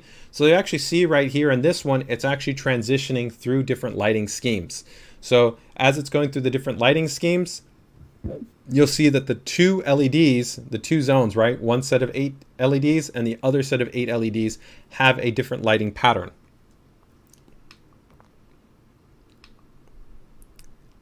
So you have the ability to go ahead and adjust between which ones you want. So you can go and you could go with like the more green and blue. You could go with like this yellow and kind of red, right? And then you can see here you have like a kind of pink and purple, right? So you can toggle back and forth between those. Then we have another pattern right here, which this one is moving, right? So this is similar to kind of the first one, but it now brings in the dual LED, right? And here you have the ability that you can go ahead and customize this one in terms of the color. So again, you can swap it from one of those 3 presets.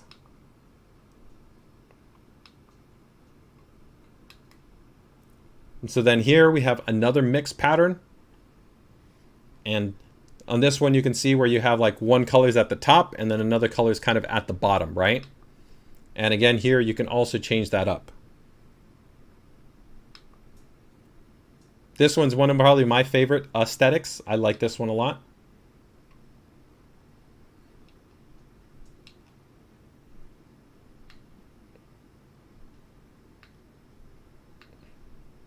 And again, here you can see how I can customize the speed depending on if you have a preference.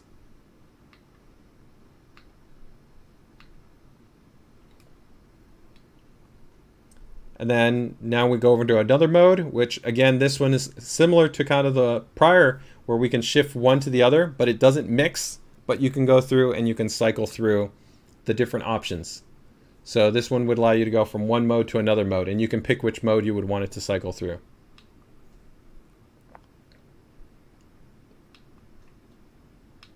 So you can see right there, I'm controlling the cycling, but now if I stop it, and here now it's on the blue, it'll just cycle through the blue. But if I wanted to change it here to the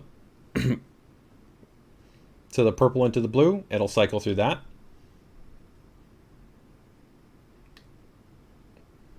And then here you have a little bit more of a dynamic display that's across all of the fans. And again, you can go back to the color and you can tweak these.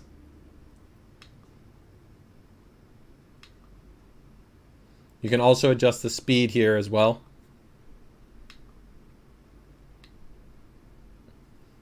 And then this one is a little bit more of a radial kind of pattern.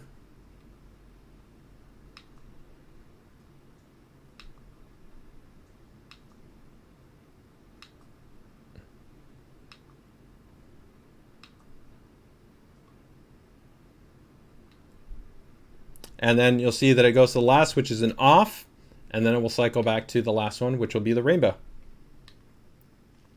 So there you go.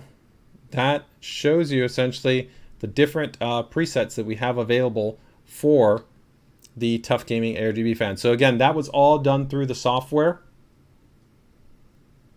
You don't have to have any, that was all done through the hardware controller as opposed to the software. So that little controller is quite robust and gives you a lot of flexibility in terms of how you can go ahead and customize essentially the lighting scheme on the TUF Gaming aRGB fans. Okay, so let me go ahead and see if we have any questions right there on that.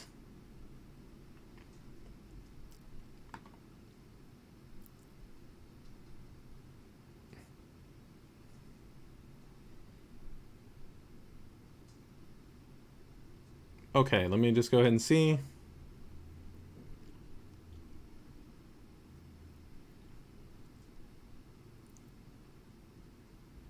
Okay, very, very cool. All right, so I think that covers us in terms of the TUF Gaming fan. Again, guys, you can go ahead and you can pick those fans up right now. You can pick up either the 3-pack or you can go ahead and pick up the 1-pack.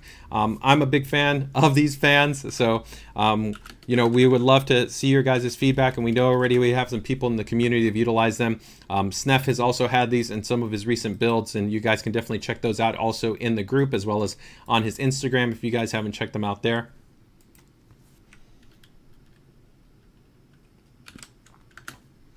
All right, so let's get ready to get into the PCDIY Builder Spotlight, guys.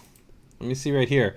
Sasha Media, ASUS North America JJ, thanks for the stream as always. Are there any limitations on Z690s about USB power delivery when connecting more devices to USB ports? So that's a really good question. The thing that you would want to keep in mind when you talk about USB ports is a lot of people have a lot of confusion regarding actually the power that's supplied by default on USB ports.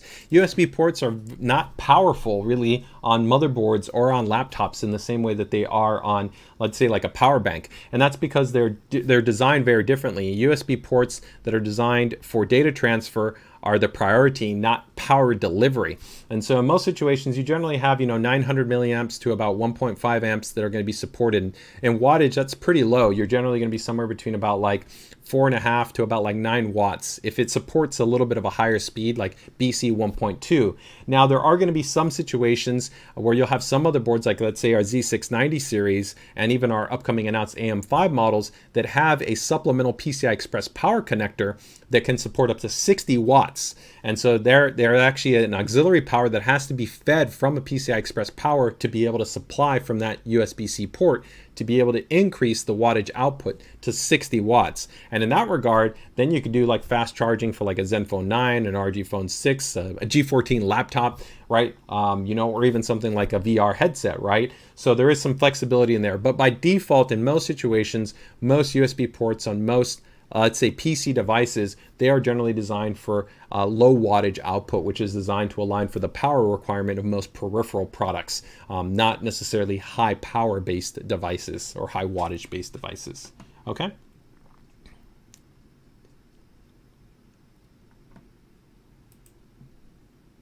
Okay. All right. Very, very cool. So let's get ready to jump into the PCDIY Builder Spotlight, guys. I do actually, before I just lastly get into that, I did have, I think, a couple of last little promos here that I wanted to go ahead and touch on. And that's going to be the TUF Gaming VG 27VQ. That is going to be $45 off. So if you guys are looking for a nice upgrade on a monitor, I'm going to show you guys really quick the link on that one. We've got the ROG Swift 360 Hz for $150 off. And I think the ROG Strix XG27UQR for I think $50 off too. So those are really some great price savings right there too on those monitors. And let me bring up our PCDIY Builder Spotlight so you can get the files here. Give me 1 second. Okay, and we've got those monitor links here for you guys too. All right, so in terms of the promos right here, just let me talk to you right here quickly on the monitor side, guys. This is going to be the ROG Swift 360 Hz. So you see normally $500, but right now it's actually a lot less than that. It's $150 off if you're actually to check it out. Take for instance like on Amazon. So if you're looking for an ultra high refresh rate gaming monitor 1080p, this is an outstanding option. You've got the NVIDIA G-Sync technology built in there, fast IPS based display on there. It's got that dual driver technology on there, which is really impressive. Has the esports gaming mode that's also present there for vibrancy. This is really impressive when you talk about motion clarity performance. Again, $150 off if you're looking to really jump into an ultra high refresh rate gaming monitor, really outstanding motion clarity. So that's going to be a great option there. The VG27VQ, this is actually a curved 27-inch 165 Hz 1080p based monitor right here, and this one is going to be $30 off. So that's going to be another nice option that I'm a big fan of. The XG27UQR, this is a 4K 27-inch, higher than standard brightness with great out-of-box color calibration already done by us at the factory. Really good coverage for sRGB and for even DCI-P3. It supports our aRGB desk mount kit, so you can clamp it straight to the actual bottom of a desk, which makes for a really nice, clean, and consistent setup. It also has that new black base design, and there's also a USB hub functionality built into this model as well. So a lot of really nice elements that are there. So you can see right there, you got USB, you got your DP, your HDMI, and your 3.5 millimeter jack. And this model should also have, I believe, display widget support. So let me double check that. I think this one should be also display widget. And then we also have, oh no, wait, that's the same one right there, but let me bring up here, let me see, display widget. Yep, this also supports display widget. And if you guys don't know what display widget is, this is a really great utility right here, where if I bring up the display widget software, you can see right here, this is a utility that you can use in Windows to customize the actual monitor. So you can adjust things like the brightness, the contrast, the shadow boost. You can go to different presets. You can have customized profiles for even applications. So you can go to App Sync. And so you could have one profile specifically for Apex Legends, then for Call of Duty, for then, you know, Company Heroes, then for Ori and the Blind Forest, to then your web browser. So you can dynamically switch between different profiles in the operating system. It's a really great feature that I absolutely love. So let me go ahead and drop those links there in the chat for you guys.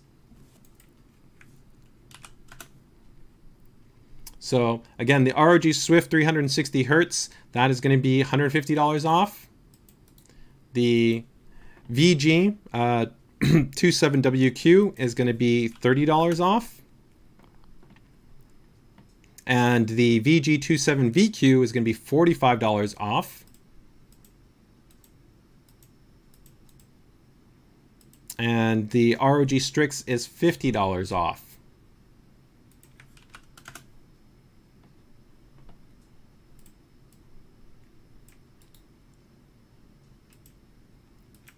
All right. Okay, so let's get ready to jump into the PCDIY Builder Spotlight, and let's see who we've got first up. Let's go with, I think Cameron's joining us here today in the stream, so we're going to go with, I believe it's the Kraken from Cameron Powers over here.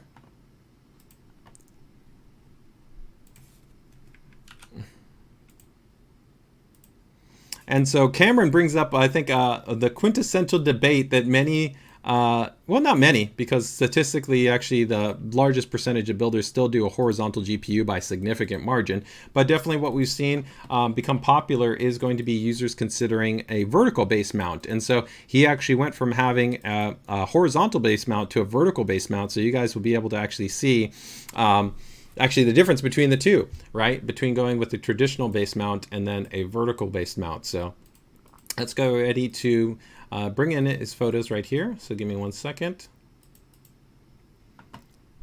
So we'll go with a little bit more of the classic kind of setup right here. So he's got the little build right here, getting everything built in. You can see right there, it's inside of that the GX601. So this is going to be, of course, an ROG Helios, and he's got pretty much an ROG based setup right there, where we've got, of course, the Thor. He has a dual series power supply, ROG Strix, and then a Ryzen 2 in terms of the cooler right there. Taking a little bit of a closer look, we can see here all the space that we've got in there. So a lot of room and a lot of flexibility for him to be able to set up everything that he's looking for. You can also see a little bit of that color combination coming into play with the blue and black, which I'm always a big fan of in terms of seeing that kind of color scheme that's present right there. So we're going to go ahead and keep taking a closer look, though, as we get over into the final build. And let me get actually a little bit of side by side here. So I want to get side by side between the two shots, one with the vertical and then one with the horizontal. So let me go ahead and get these up right here. So we got this one, and then we got this one. Okay, so it's a little bit unfair because he added the addition of right here, one of my favorites, which is going to be, of course, Star Trek Voyager in there, right? Where we've got the Voyager in there, and we don't have the Voyager in the horizontal base theme, right? But we can actually see right here, the completed build came out really nice and clean in terms of the overall aesthetic. Love the overall color scheme. It definitely has a little bit of that kind of like space vibe to it, although maybe a little bit Borgish, although we don't have green, right? But overall, really nice. He also went with the Ryzen in a vertical orientation, which isn't the most common. Most people go with the horizontal orientation, but I think it looks nice in here. I like that he swooped it over in terms of the DRAM right there, giving a little bit more visibility to the actual accent of the diffused RGB lighting that is on the DRAM. Nice little accent right there too, to add in the ROG Eye on top of actually the cover plate that we have there, which you can mount different types of items like an SSD, a controller, or he's using it a little bit to hide some of the cabling right there. No need to use the integrated GPU brace support because the graphics card is quite compact right here, where we've got a dual base graphics card in there. But that does give us some nice visibility right here down to this little area. I see a nice little definition. And of course, you can see right here where he's gone ahead and now oriented it in the vertical orientation. So the vertical is nice because you get that nice little pop there of the RGB accent, which is nice and clean. You're still actually able to see a little bit of the board, which is not normally the case because normally a longer card would obstruct some of that. And it gives you some nice room to be able to play around with the positioning for the chip on the inside. So actually, I think in this configuration, it worked out pretty well. The only negative that you have here is that, of course, you are blocking out some of the accessibility for things like M.2 slots and things like that that might be on the motherboard. But overall, they're both clean. They're both well laid out. And overall for a build, I got really nothing to gate here right here. I really love the overall cleanliness and the overall aesthetic, and it looks great. So overall, definitely a nice and clean build. So I think also, though, he did share with us a cool little animation that I do want to go ahead and share for the Ryzen. So let me go ahead and get that loaded up right here because it looks pretty slick. Here we go. So I love the way this turned out. You can see right there, we've got, of course, the next generation Enterprise that's on display right there. The Defiant, I love the Defiant Deep Space Nine, maybe my favorite of the series. And then from there, of course, we're moving into Voyager. So a really cool way to be able to actually show off the flexibility of what the Ryzen offers. I really love how they kind of brought together the theme in terms of that. So a really nice little touch right there. It's subtle, but I definitely feel that it adds to the overall kind of look and feel and the theme that he's gone ahead and pulled off there. Not like super heavy Star Trek, but just some nice little kind of touches right there to be able to give it a little bit of a nice kind of a subtle accent, subtle little bit of a theme highlight right there. So what did you guys think? Do you guys like the vertical mount, or did you guys prefer the horizontal mount? And let me go ahead and bring up his actually submission form. So actually, hold on one second. Let me bring up that submission form.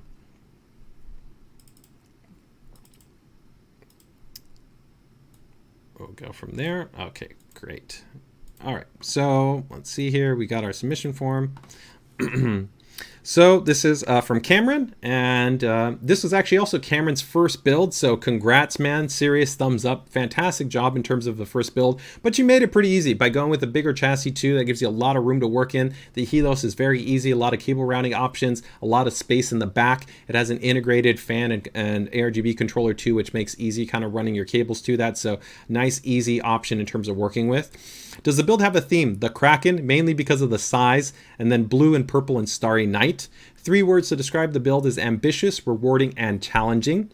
The name, as we noted, is the Kraken. In terms of the core hardware, we have an ROG Strix Z690-F Wi-Fi gaming board, then a 12600K. Then he's got 32 gigabytes of memory, 6400 MT in terms of the memory, and also intelligently he's gone with 2 DIMMs. So while 6400 is a little bit aggressive, I don't know if Cameron can let us know if he was actually successful at running 6400 MT. I'd say he's in a pretty good percentage. 6400 in our testing is about in a 60-65 percentile of CPUs that can achieve that, and definitely our boards can accommodate it, as I showed you earlier with 6400 achieved on multiple boards without any issues, as long as the IMC can hold up. But definitely going with the 2 DIMM configuration gives him the high likelihood of success there, and he's definitely getting really good performance there, maximizing the strength of the Alder Lake IMC. Then he's got the dual 3060 graphics card in there, an 850 watt power supply. That's all inside of the Helios. The Ryzen 2 240 edition aRGB based model, which comes included with aRGB based fans. And then he's also got some supplemental Cooler Master right here with a 140 MF Halo fan. An SN550 for his actual SSD, and then a 6 terabyte external drive, and then he went ahead and added in some Cable Mod Pro Mod Mesh blue and black cables. All overall, the budget was about $2,500. What was he most proud of is how clean it was, and the fact he was able to go ahead and just have everything the work is intended. It first powered on without any issues, which especially I think for a first-time builder is always gratifying, and always a little bit of that brow wipe, right, to know everything kind of worked out the way it's intended to, right? Is there anything they would change about the build? I might have gone with the Ryzen 360 instead of the 240. I can get why you might want to go with the 360 to fill out quote unquote the aesthetic, but the reality is a 360 really is not needed, especially for the 12600, but aesthetically it would fill it out a little bit more, right? How long did it take him to overall put together the system and get everything all together? It was about 2 months in terms of time.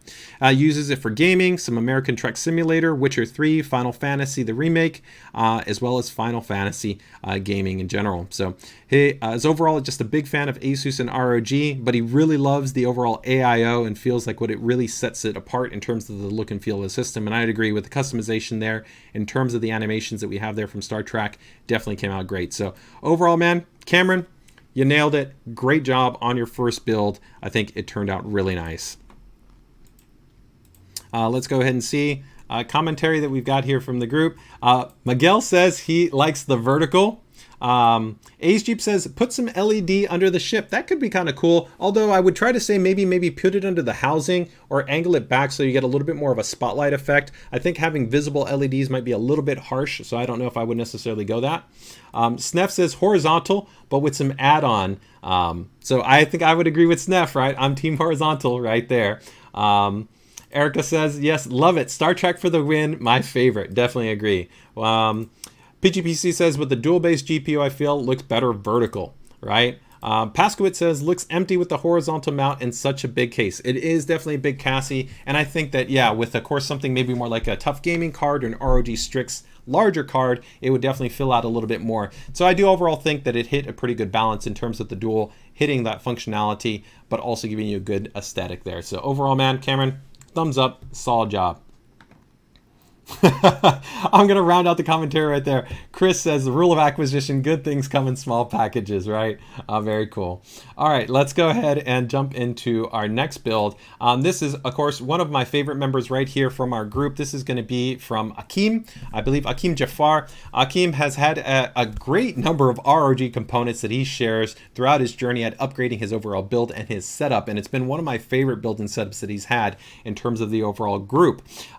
But he recently actually not only moved, but he also transitioned from, oddly enough, a Z11, so our mini ITX and mini DTX chassis, to then upgrading to the actual ROG Helios. So here we get to see kind of back-to-back examples of an ROG Helios system, but in a different kind of vibe and setup. So let's go ahead and take a look here at his build, and we'll also see kind of a little bit of a before and after in terms of the overall setup. So give me 1 second here to get it all set up here. So let's go ahead and bring up his images, bring up his submission form. Okay, very cool.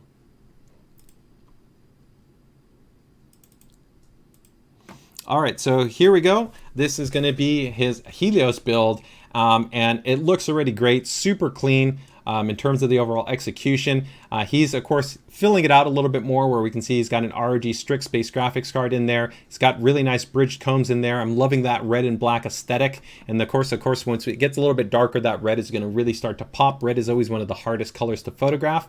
He's also gone ahead and installed the ROG ring wall, which is our highest end kind of full, I think in terms of the aesthetic look and feel, even compared to the Herculex GPU support that we have in there.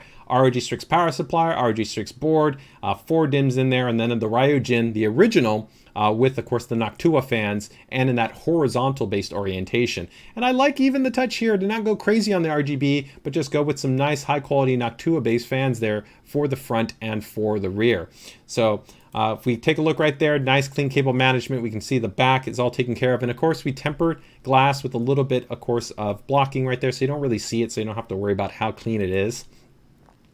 The wing wall along with the Strix card looking good. And then I love also that he maintained no RGB fans in the front of the Helios, so that you can really see that Mayan pattern design really on display. When you add in the RGB, it can look cool, but I do think it takes away a little bit from the actual design that we have in the front of the Helios.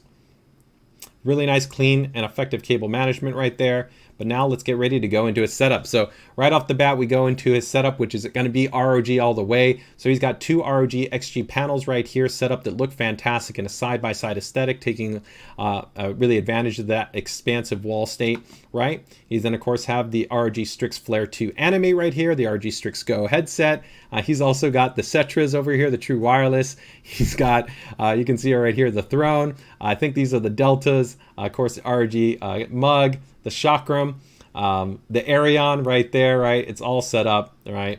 And then the Baltius right here. And then this is the sheath This is the Electro Punk Edition. And then right, you can see here, we can actually have it set up. I love the little customization right here. If he's got a little robot right there, Transformer kind of Optimus Prime holding on the Aerion SSD. And here you guys can see the actual setup that looks pretty cool. So this is going to be the actual setup that he's got. And in this configuration, you can see the original setup where he had the one monitor, right? And here, oh, that's actually not the Delta, it's the Delta S Animate. But you can see here's the Z11 that he had. And then down here at the bottom, once he moved, here's the now new setup where you still have, of course, pretty much similar, right? The Delta S Animate, same keyboard, mouse, but 2 monitors, and then the Helios, right? So which one did you guys dig? Do you like of course, the Helios, or do you like the original kind of Z11? They both look great. They're both very, very cool setups, but you know, definitely they're a little bit different. I really like kind of the compact vertical nature of the Z11, but definitely that Helios is looking good, and those 2 monitors are awesome too. As we pull back right here, you can see that he's even got custom racing setup right there to be able to go ahead and throw in there. Looks fantastic. Super clean. Really, really cool. And I love even right here, he's got a secondary, of course, keyboard up there, strict scope TKL, just to be able to show off a little bit of an additional kind of flair right there in terms of the ROG love, right?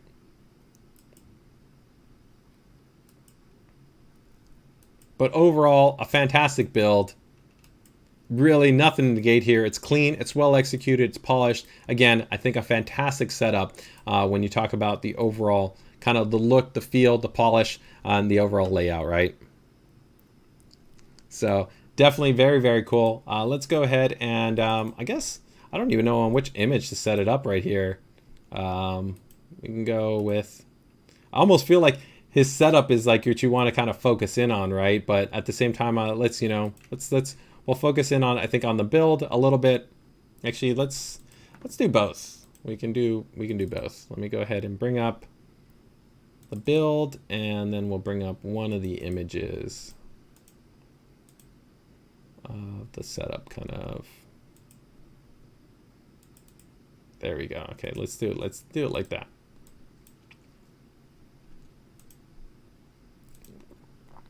All right, so let's do that, and let me bring up his submission form right here. Okay, cool. All right, so this is again going to be from Akim Jafar. So the name, the build have a theme is Electro Punk. 3 words to describe his build was Republic of Gamers, right? The name is also Electro Punk. In terms of the core hardware, we've got an ROG on the, I believe on the original one, right? Yeah. Actually, no, on the new build right here, it's going to be an ROG Strix B550-F with a 5900X, an RTX 3080, and the wing wall. He's got 32 gigabytes of memory, 3200 MT, 500 gigabyte drive, and then a 250 gigabyte drive, and then 250 gigs in that Aerion SSD. The Ryzen 2 360 Noctua edition. Then he's got an ROG Strix power supply in there, the Helios, and then 4 Noctua IPPC-based fans in there, the 3000 RPM-based versions, which as long as you got those fan tuned is definitely manageable, and then 2 other Noctua IPPC-based fans, the 2000 RPM-based editions.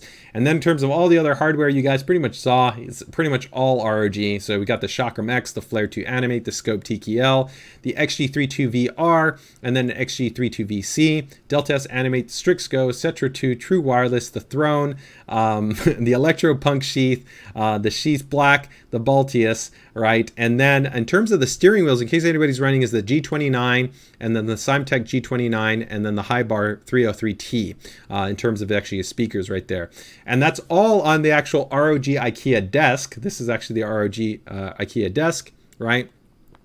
And that's pretty much it. Overall total budget for everything is about $7,000. What was he most proud of is the ROG Animate and the wing wall. He's a big fan of that. So the Animate is the keyboard, and then the wing wall is right there. Of course, that brace. Is there anything you would change about the build? Maybe upgrade the GPU. I don't know, 3080 is pretty nice, but I guess if you're looking for even more performance, of course, that's an option, right? How long did it take to build the whole system? Quite a long time, is upgrading component by component, right? And that's a journey for all of us. A lot of us don't always have all the money to spend at one time, right? And what does he use the system for? Gaming, rendering, and AutoCAD. And his overall favorite feature is ASUS Armory Crate.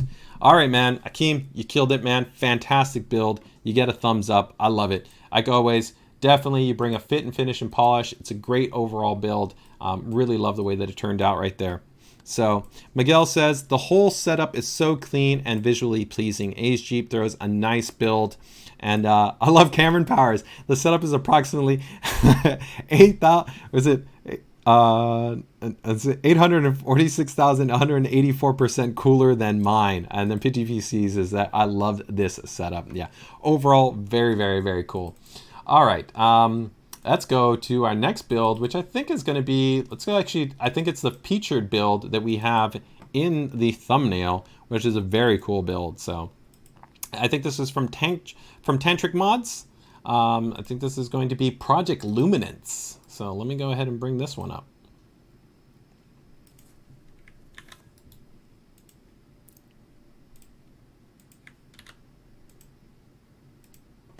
All right, so let's see what we got here with Project Luminance.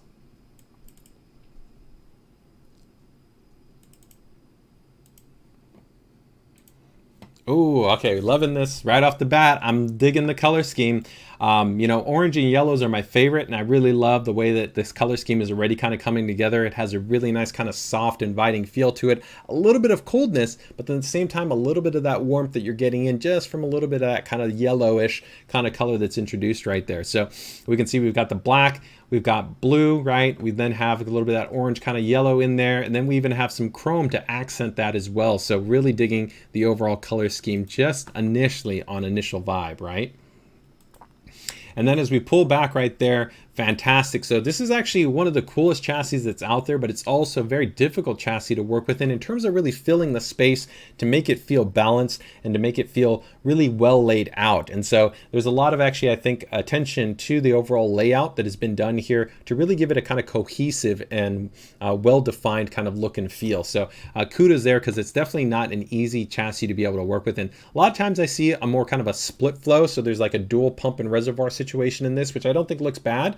But I really actually like this approach to give it a little bit more kind of a different vibe where it's a little bit off kilter, but at the same time it feels cohesive and it's really cool in terms of the overall color scheme and the layout.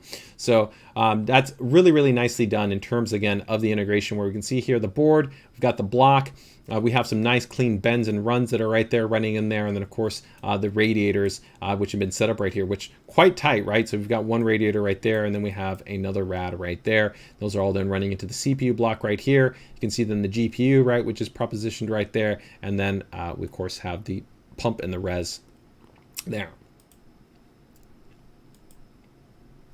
And then I love the little just that scat screen right there. And these the TUF DRAM, so this is also Thermaltake's memory. Looks really nice in there. I really love that aesthetic that they have here. It has kind of two bars, and then it has a little bit of a centralized lighting right there in the middle, which I think is quite distinct. And it definitely makes you feel that you kind of, when you see those dims, you know exactly which dims those are.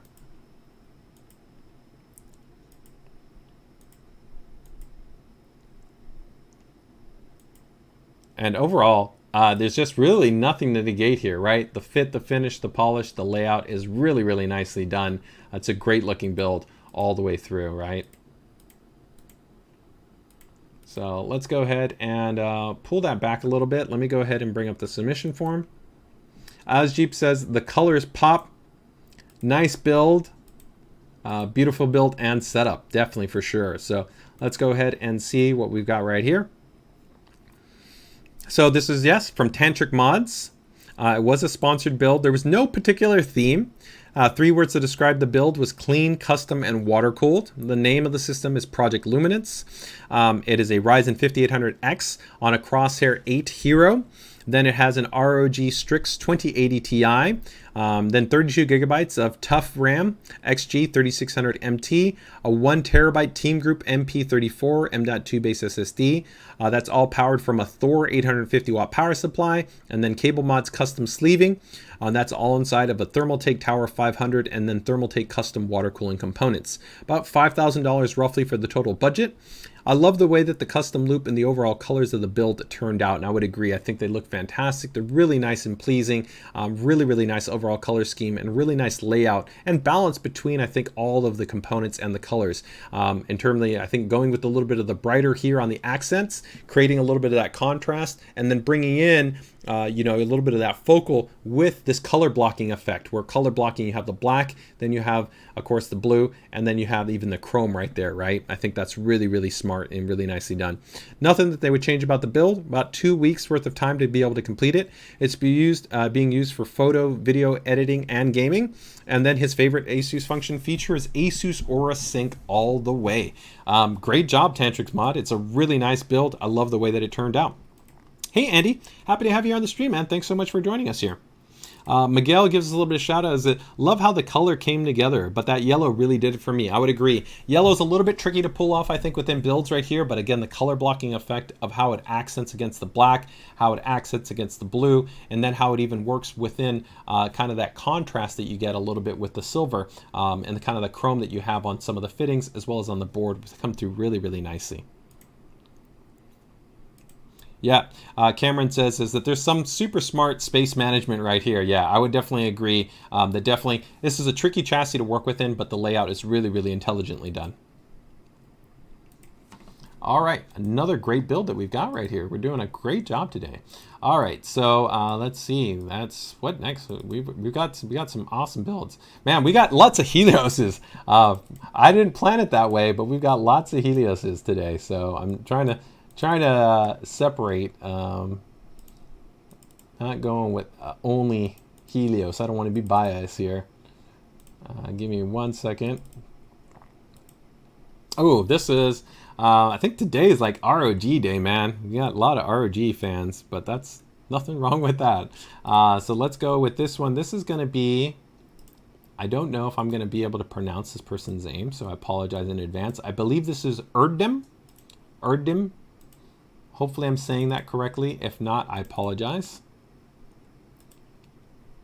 But let me go ahead and get this up here. His build does not have a name. So it's NNA here. And I love that first shot that we've got right there. It's just literally the ROG eye, but that's cool. And then right there, we jump straight into it. That second shot is already telling you, I think, almost everything you need to know about this great looking build. A lot of kind of cool work and customization has been brought into this build, where you can see that we've got some really cool ROG cyber text that's been introduced in there.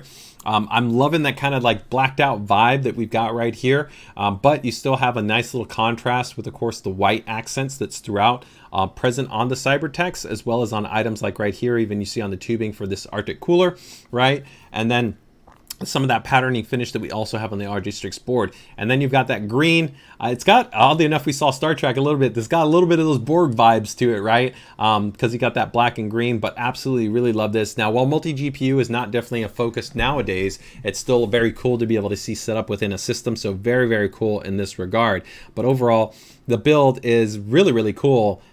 Really like the way this turned out. The bridge combs, about the only thing, part of me is just, oh, I wish right here, there's like, the combs were symmetrical, because that's just a little bit kind of bothering me, but otherwise looks great, really clean, really laid out, really well laid out.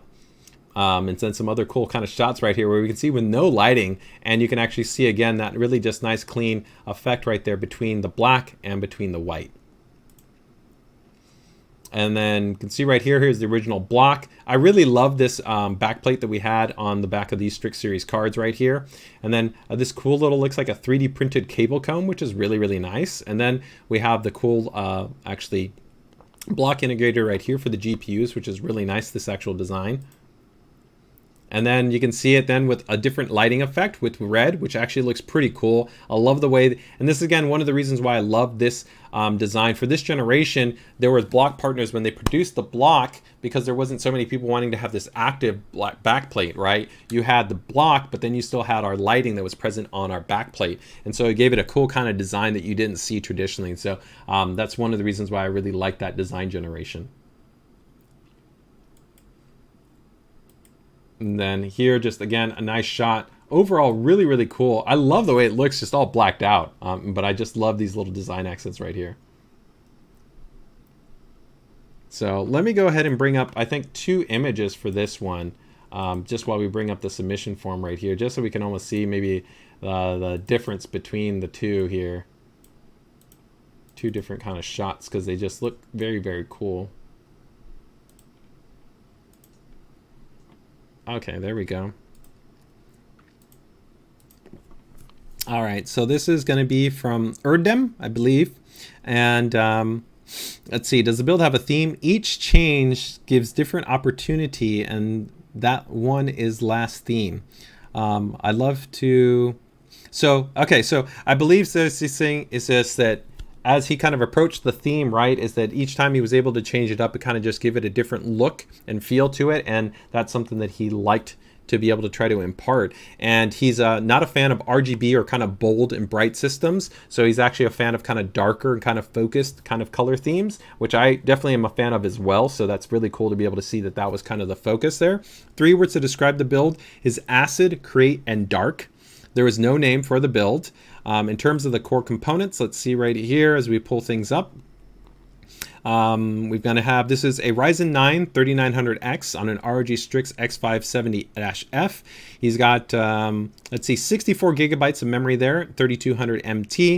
And then he's got 2 1080 Ti ROG Strix cards, then 1 terabyte M.2 SSD. And then he has another 512 gigabyte M.2 SSD, a 1500 watt power supply. That's all inside of a Corsair 780T based chassis. And then he's got a few different items there from Arctic Cooling, right, with P12 fans, and then P14s. And then he's got EK Vadar 140 millimeter fan, Liquid Freezer 360, and then the EK Strix water blocks, of course. And then also the EK MLC Phoenix 280 radiator core module, and then custom cables from Cable Mods as well. So overall, very, very cool. Oh, interesting. He's got yellow in his build. Ooh, I want to show you guys the yellow. Let me show you guys the yellow, because I think the yellow looks really cool.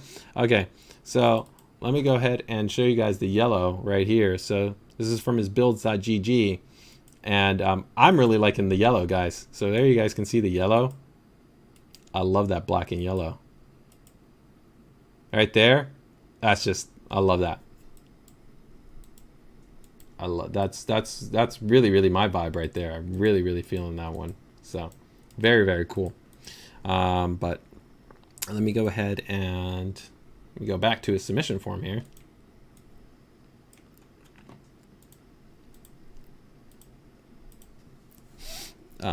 Sorry, so let's see right here. What was the budget for the build? He wasn't really sure. Maybe he thinks about like $3,000 roughly. What aspect he's most proud of is that I think just ultimately getting it all finished, right? And continuing to, you know, try different things out and kind of customizing the overall experience. Is there anything that they would change about the build? He's looking to upgrade the GPUs so that he could have faster rendering. So actually, oddly enough, in a multi-GPU situation, that's when you can still benefit from dual GPUs. So that might be the reason why he has that. How long did it take for him to build his system? It varies because, of course, he's gone through different upgrades. So like originally he had 1080s and then he went up to 1080 Ti's. So he's gone through different upgrade stages. So that's, you know, varying time points, right? Because it's continued to kind of evolve over time. He pretty much doesn't use it for any type of gaming. It's pretty much only for rendering and for visual work. So it's pretty much a work system in terms of what he's using. And so he's a big fan of, I think, overall kind of our quality and overall designs and the functionality. So that's, you know, what he likes in terms of the ASUS hardware. So overall, man, I think you did a very, very cool job. Really, really like the overall look and feel, man. Thank you so much for submitting this to the PCDIY Builder Spotlight. Very, very cool build. So let's see. Very nice ROG stealth build. Very smooth. Karen shouts out. I think I was assimilated in a good way. Paskowitz says, more of that design ID on the block, please, right? And then amazing how a simple build looks great with just that green accent. I 100% agree. And then Andy throws out, I agree with the yellow. Maybe red and yellow would be a nice try. Yeah, so I think overall, that's the great thing, of course, with the RGB lighting. And the cool thing is that, you know, in RGB lighting, we have an actual an option within the Armor Crate software that not a lot of people use, but it's also a scenario profile. So you can actually change the lighting based on different things you do. So like if you were just browsing, you could have it be maybe like white or turned off, or then all of a sudden you went into a game, you could have it be red. Or if then you run into a different application, you could have it be green. So you can actually have the lighting change based on the applications that you're running with. So that's actually a really cool level of functionality. All right, we're gonna have 2 more builds and then we're gonna wrap things up for today. So let me pick the 2 here that we're gonna close things out with. So I don't even know what I'm gonna pick here. Ooh, I like that one. Let's go. Ooh, that Helios. I don't know. We saw a couple of Helioses today, so I think I want to go clean. And we saw a really good setup. All right, I got the 2 here. All right, let's go for it. So this is going to be, let's go for our next build right here. This is, I believe, going to be from Pierre, if I'm hopefully saying this correctly. And this is a very cool build.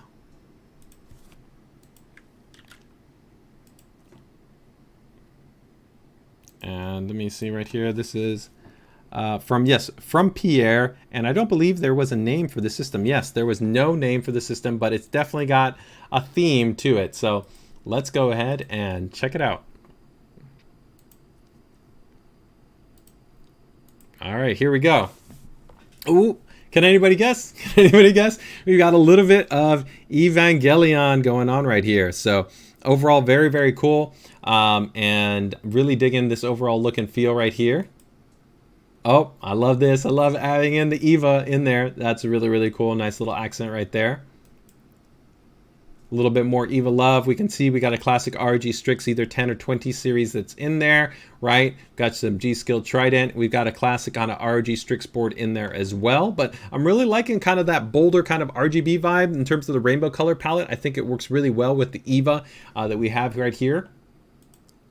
As we pull back right here, we can see some cool little accents, right? Including this little actual screen that's been added in there, a cool customized actually graphic card brace in there, which is also following the Evangelion based theme in there, which I think adds another cool little vibe right there. And I also like right here where he hasn't gone crazy in terms of the cooling and has gone through with just traditional more top mounted fans, which I think actually look cool and also still serve function, right? I think sometimes people go crazy with having so much cooling that you don't really need.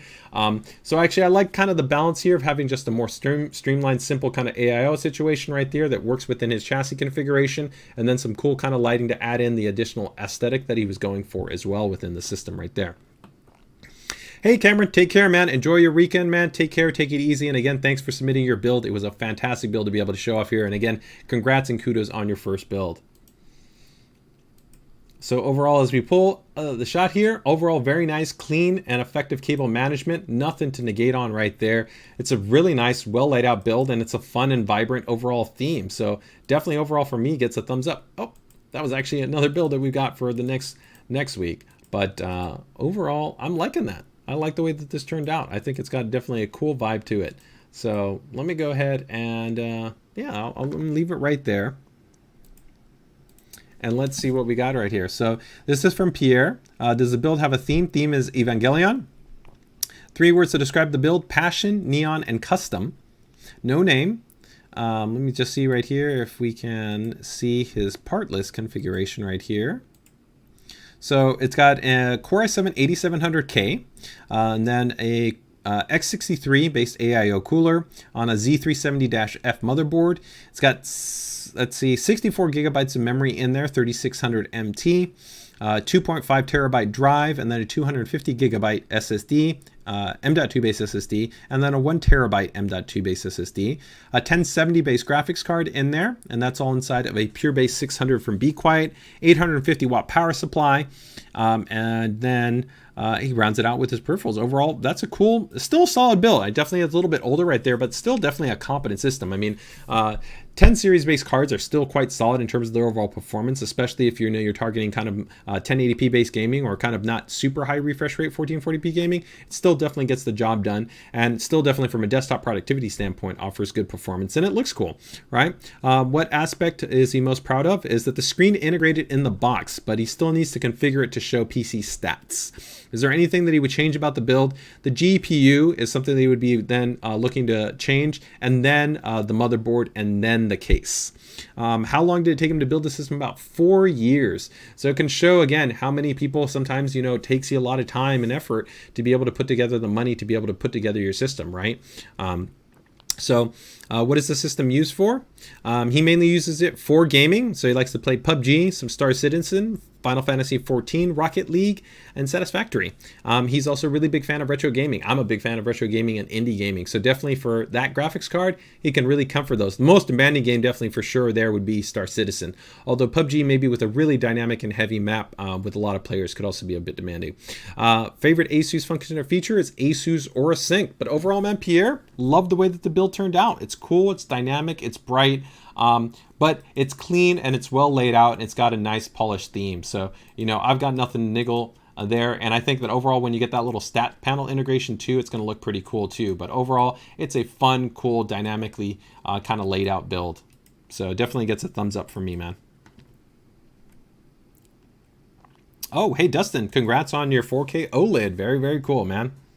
Cool build. Cable Mods Combs would have taken it to the next build. Yeah, I do think that that's an opportunity where if you wanted to kind of just give it a little bit more of a streamlined kind of polished look, you could go with some extensions or you could go with some custom cables, right? That could have taken it up at just to kind of go to that little bit of a next level, right? Andy Kane says, very colorful, he likes it. All right. So let's go ahead and wrap it up with our last build here. This is going to be Project Hammer, and this is an absolute powerhouse of a system. Really cool. And definitely, if you like water cooling, you're going to love this build. All right, so let's go ahead and take a look here at Project Hammer. And this is going to be from Slide, I believe. Yeah, so I believe that's, yes, I think it's, yes, Slide, I believe. All right, let's go ahead and take a look right here at this. All right.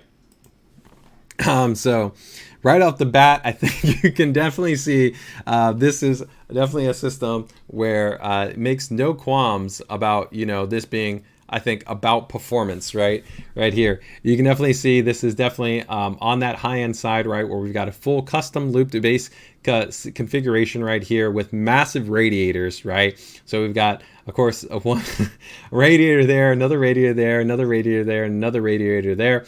You can see the massive distro right there. And then, of course, we have our CPU and our GPU water cooled to be able to go ahead and give us outstanding performance. Now, we can also see right here, we've got an Apex series board right here. So this guy is serious about performance, about overclocking, about not only having cool temperatures, but high clock speeds, because going with the 2DIMM and an overclocking centric boards means that we like to push frequency. So it's all about that hashtag more megahertz right here. So overall, really cool. The frosted tubing is really nice. I love that frosted tubing effect right there with that blue and against that black. Really, really nice in terms of the overall color scheme.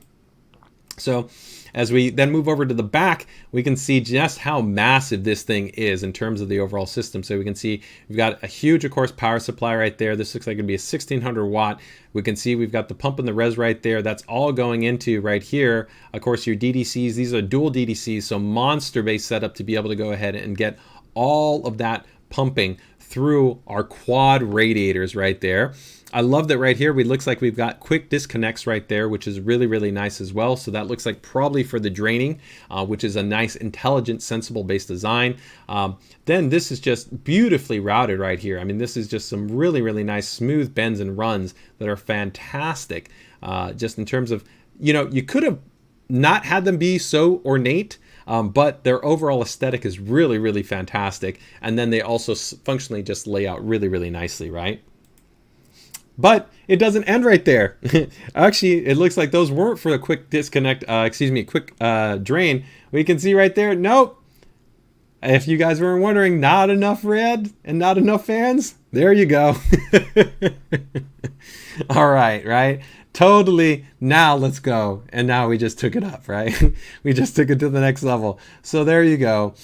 We have a massive level of cooling right here. Now, the big benefit that you have right here with so much thermal displacement, you should effectively be able to run these fans at, you know, probably like 800,000 RPM. Effectively, the system should seem almost silent. You might almost say that the pumps themselves might make more noise than the fans on this system. As long as the tonality and the pitch is really well balanced, then it's really probably going to be the pumps that I think would create more of a little bit of a hum in this system. But overall, it's pretty insane, right? That you have right here, you have the external, of course, radiator right here, and then of course these are the massive 200 millimeter base Noctua fans, right? There's 4 of them grouped in, so you've got that whole cooling config, you've got the quad rads, and then you've got the CPU and the GPU right there, looking just absolutely fantastic, right? So let's see. NSW Mods says, agree, next level, right? Project Hammer looks like a V8 engine on steroids, right? Wow. Sumin's giving it a love it. Dustin is giving us a gorgeous build. Yeah, this is absolutely a fantastic enthusiast build through and through, where it's not just about the aesthetics, it's not just about the cooling, it's not just about the frequencies, it's about a combination of all of these, and the fit and finish is outstanding. It's really a top-notch build, really, really well done. So just spread throughout, again, you can see just the monster level of all the radiators, right, that are in there. No dim.2 in there, no dim.2. So even though this is super crazy, it doesn't have the dim.2 installed. And you can still see these look like there's the standard cables that come with the 1600 watt. But overall, super impressive in terms of this overall build, right? So we're going to leave it right there on that image, right? Just to go ahead and show you just the insanity that we have going on in terms of this full custom cooling setup, right? Yeah, so Miguel says, just when I thought the distro did it, the in-your-face great bends on the back. Yeah, I would agree. The bends all the way through, right? I mean, these bends really clean, really smooth, are fantastic. But then you do look at the bends that are in the back, and they absolutely really well done. So let's go ahead and see what we have here. So does the build have a theme? Industrial. 3 words to describe: clean, cold, and fast. Does the build have a name? Project Hammer. Yes, this is using the Yule Beast Atlas 2. It's a 12900K on a Maximus Apex Z690 board. Then he's got an 6900 XT water cooled. He's got, that's right, 32 gigs of 7000 MT memory and C32. So that's the reason we go back to our DDR5 insights. 2 DIMMs makes it happen when you want high clocks, right? 2 terabyte Samsung 980 Pro times 2. So he's got 4 terabytes of ultra high speed PCI Gen 4 M.2 base SSDs, a 1600 watt power supply, and then he's got Aqua Computer Octo in there, High Flow Next, and FaberWork 360 are all set up in there in the unit. Build budget, he doesn't even know a lot. What aspect is he most proud of? The cleaning of the system. I think that's overall just the look and the feel of how clean and how polished the execution is. Anything they would change about the system? No, they would not change anything about it. How long did it take to build the system? 60 days. This is a huge amount of overtaking, just putting in all those screws, the bends, all that planning that would go into it. Yeah, definitely that to me makes sense, right? What's the system used for? Gaming, Apex, Warzone, Valorant. A favorite ASUS feature or function? He loves all the aspects of ASUS ROG products and their features as well as their overall aesthetic, their overall look. You did a fantastic job, man. You get a dual thumbs up. It's a fantastic way to be able to finish off this build, Builder Spotlight, and really very, very cool. Miguel, I think, is ending it up with a really great statement. Project Hammer, I think it should be called Project Thor. So overall, guys, I think that wraps up our PCDIY Builder Spotlight for this week. Thank you guys so much for tuning in. Hopefully you guys enjoyed it, and hopefully you guys found it interesting in terms of being able to dive in a little bit into those two UEFI elements in terms of getting a little bit better understanding for DDR5. Make sure to keep it tuned for upcoming DDR5 Insights video, where we're going to be talking about tweaking, tuning, overclocking, IMC variants, and more things like that. We've also got some more things coming in terms of the launch for the ASUS PCDIY YouTube channel. So with that, guys, take care, take it easy, enjoy the rest of your Friday, have a great weekend, and look forward to seeing you guys in terms of the ASUS PCDIY group. So make sure to go ahead and check us out there if you got any other questions or comments. So take care, take it easy, best of luck with your builds.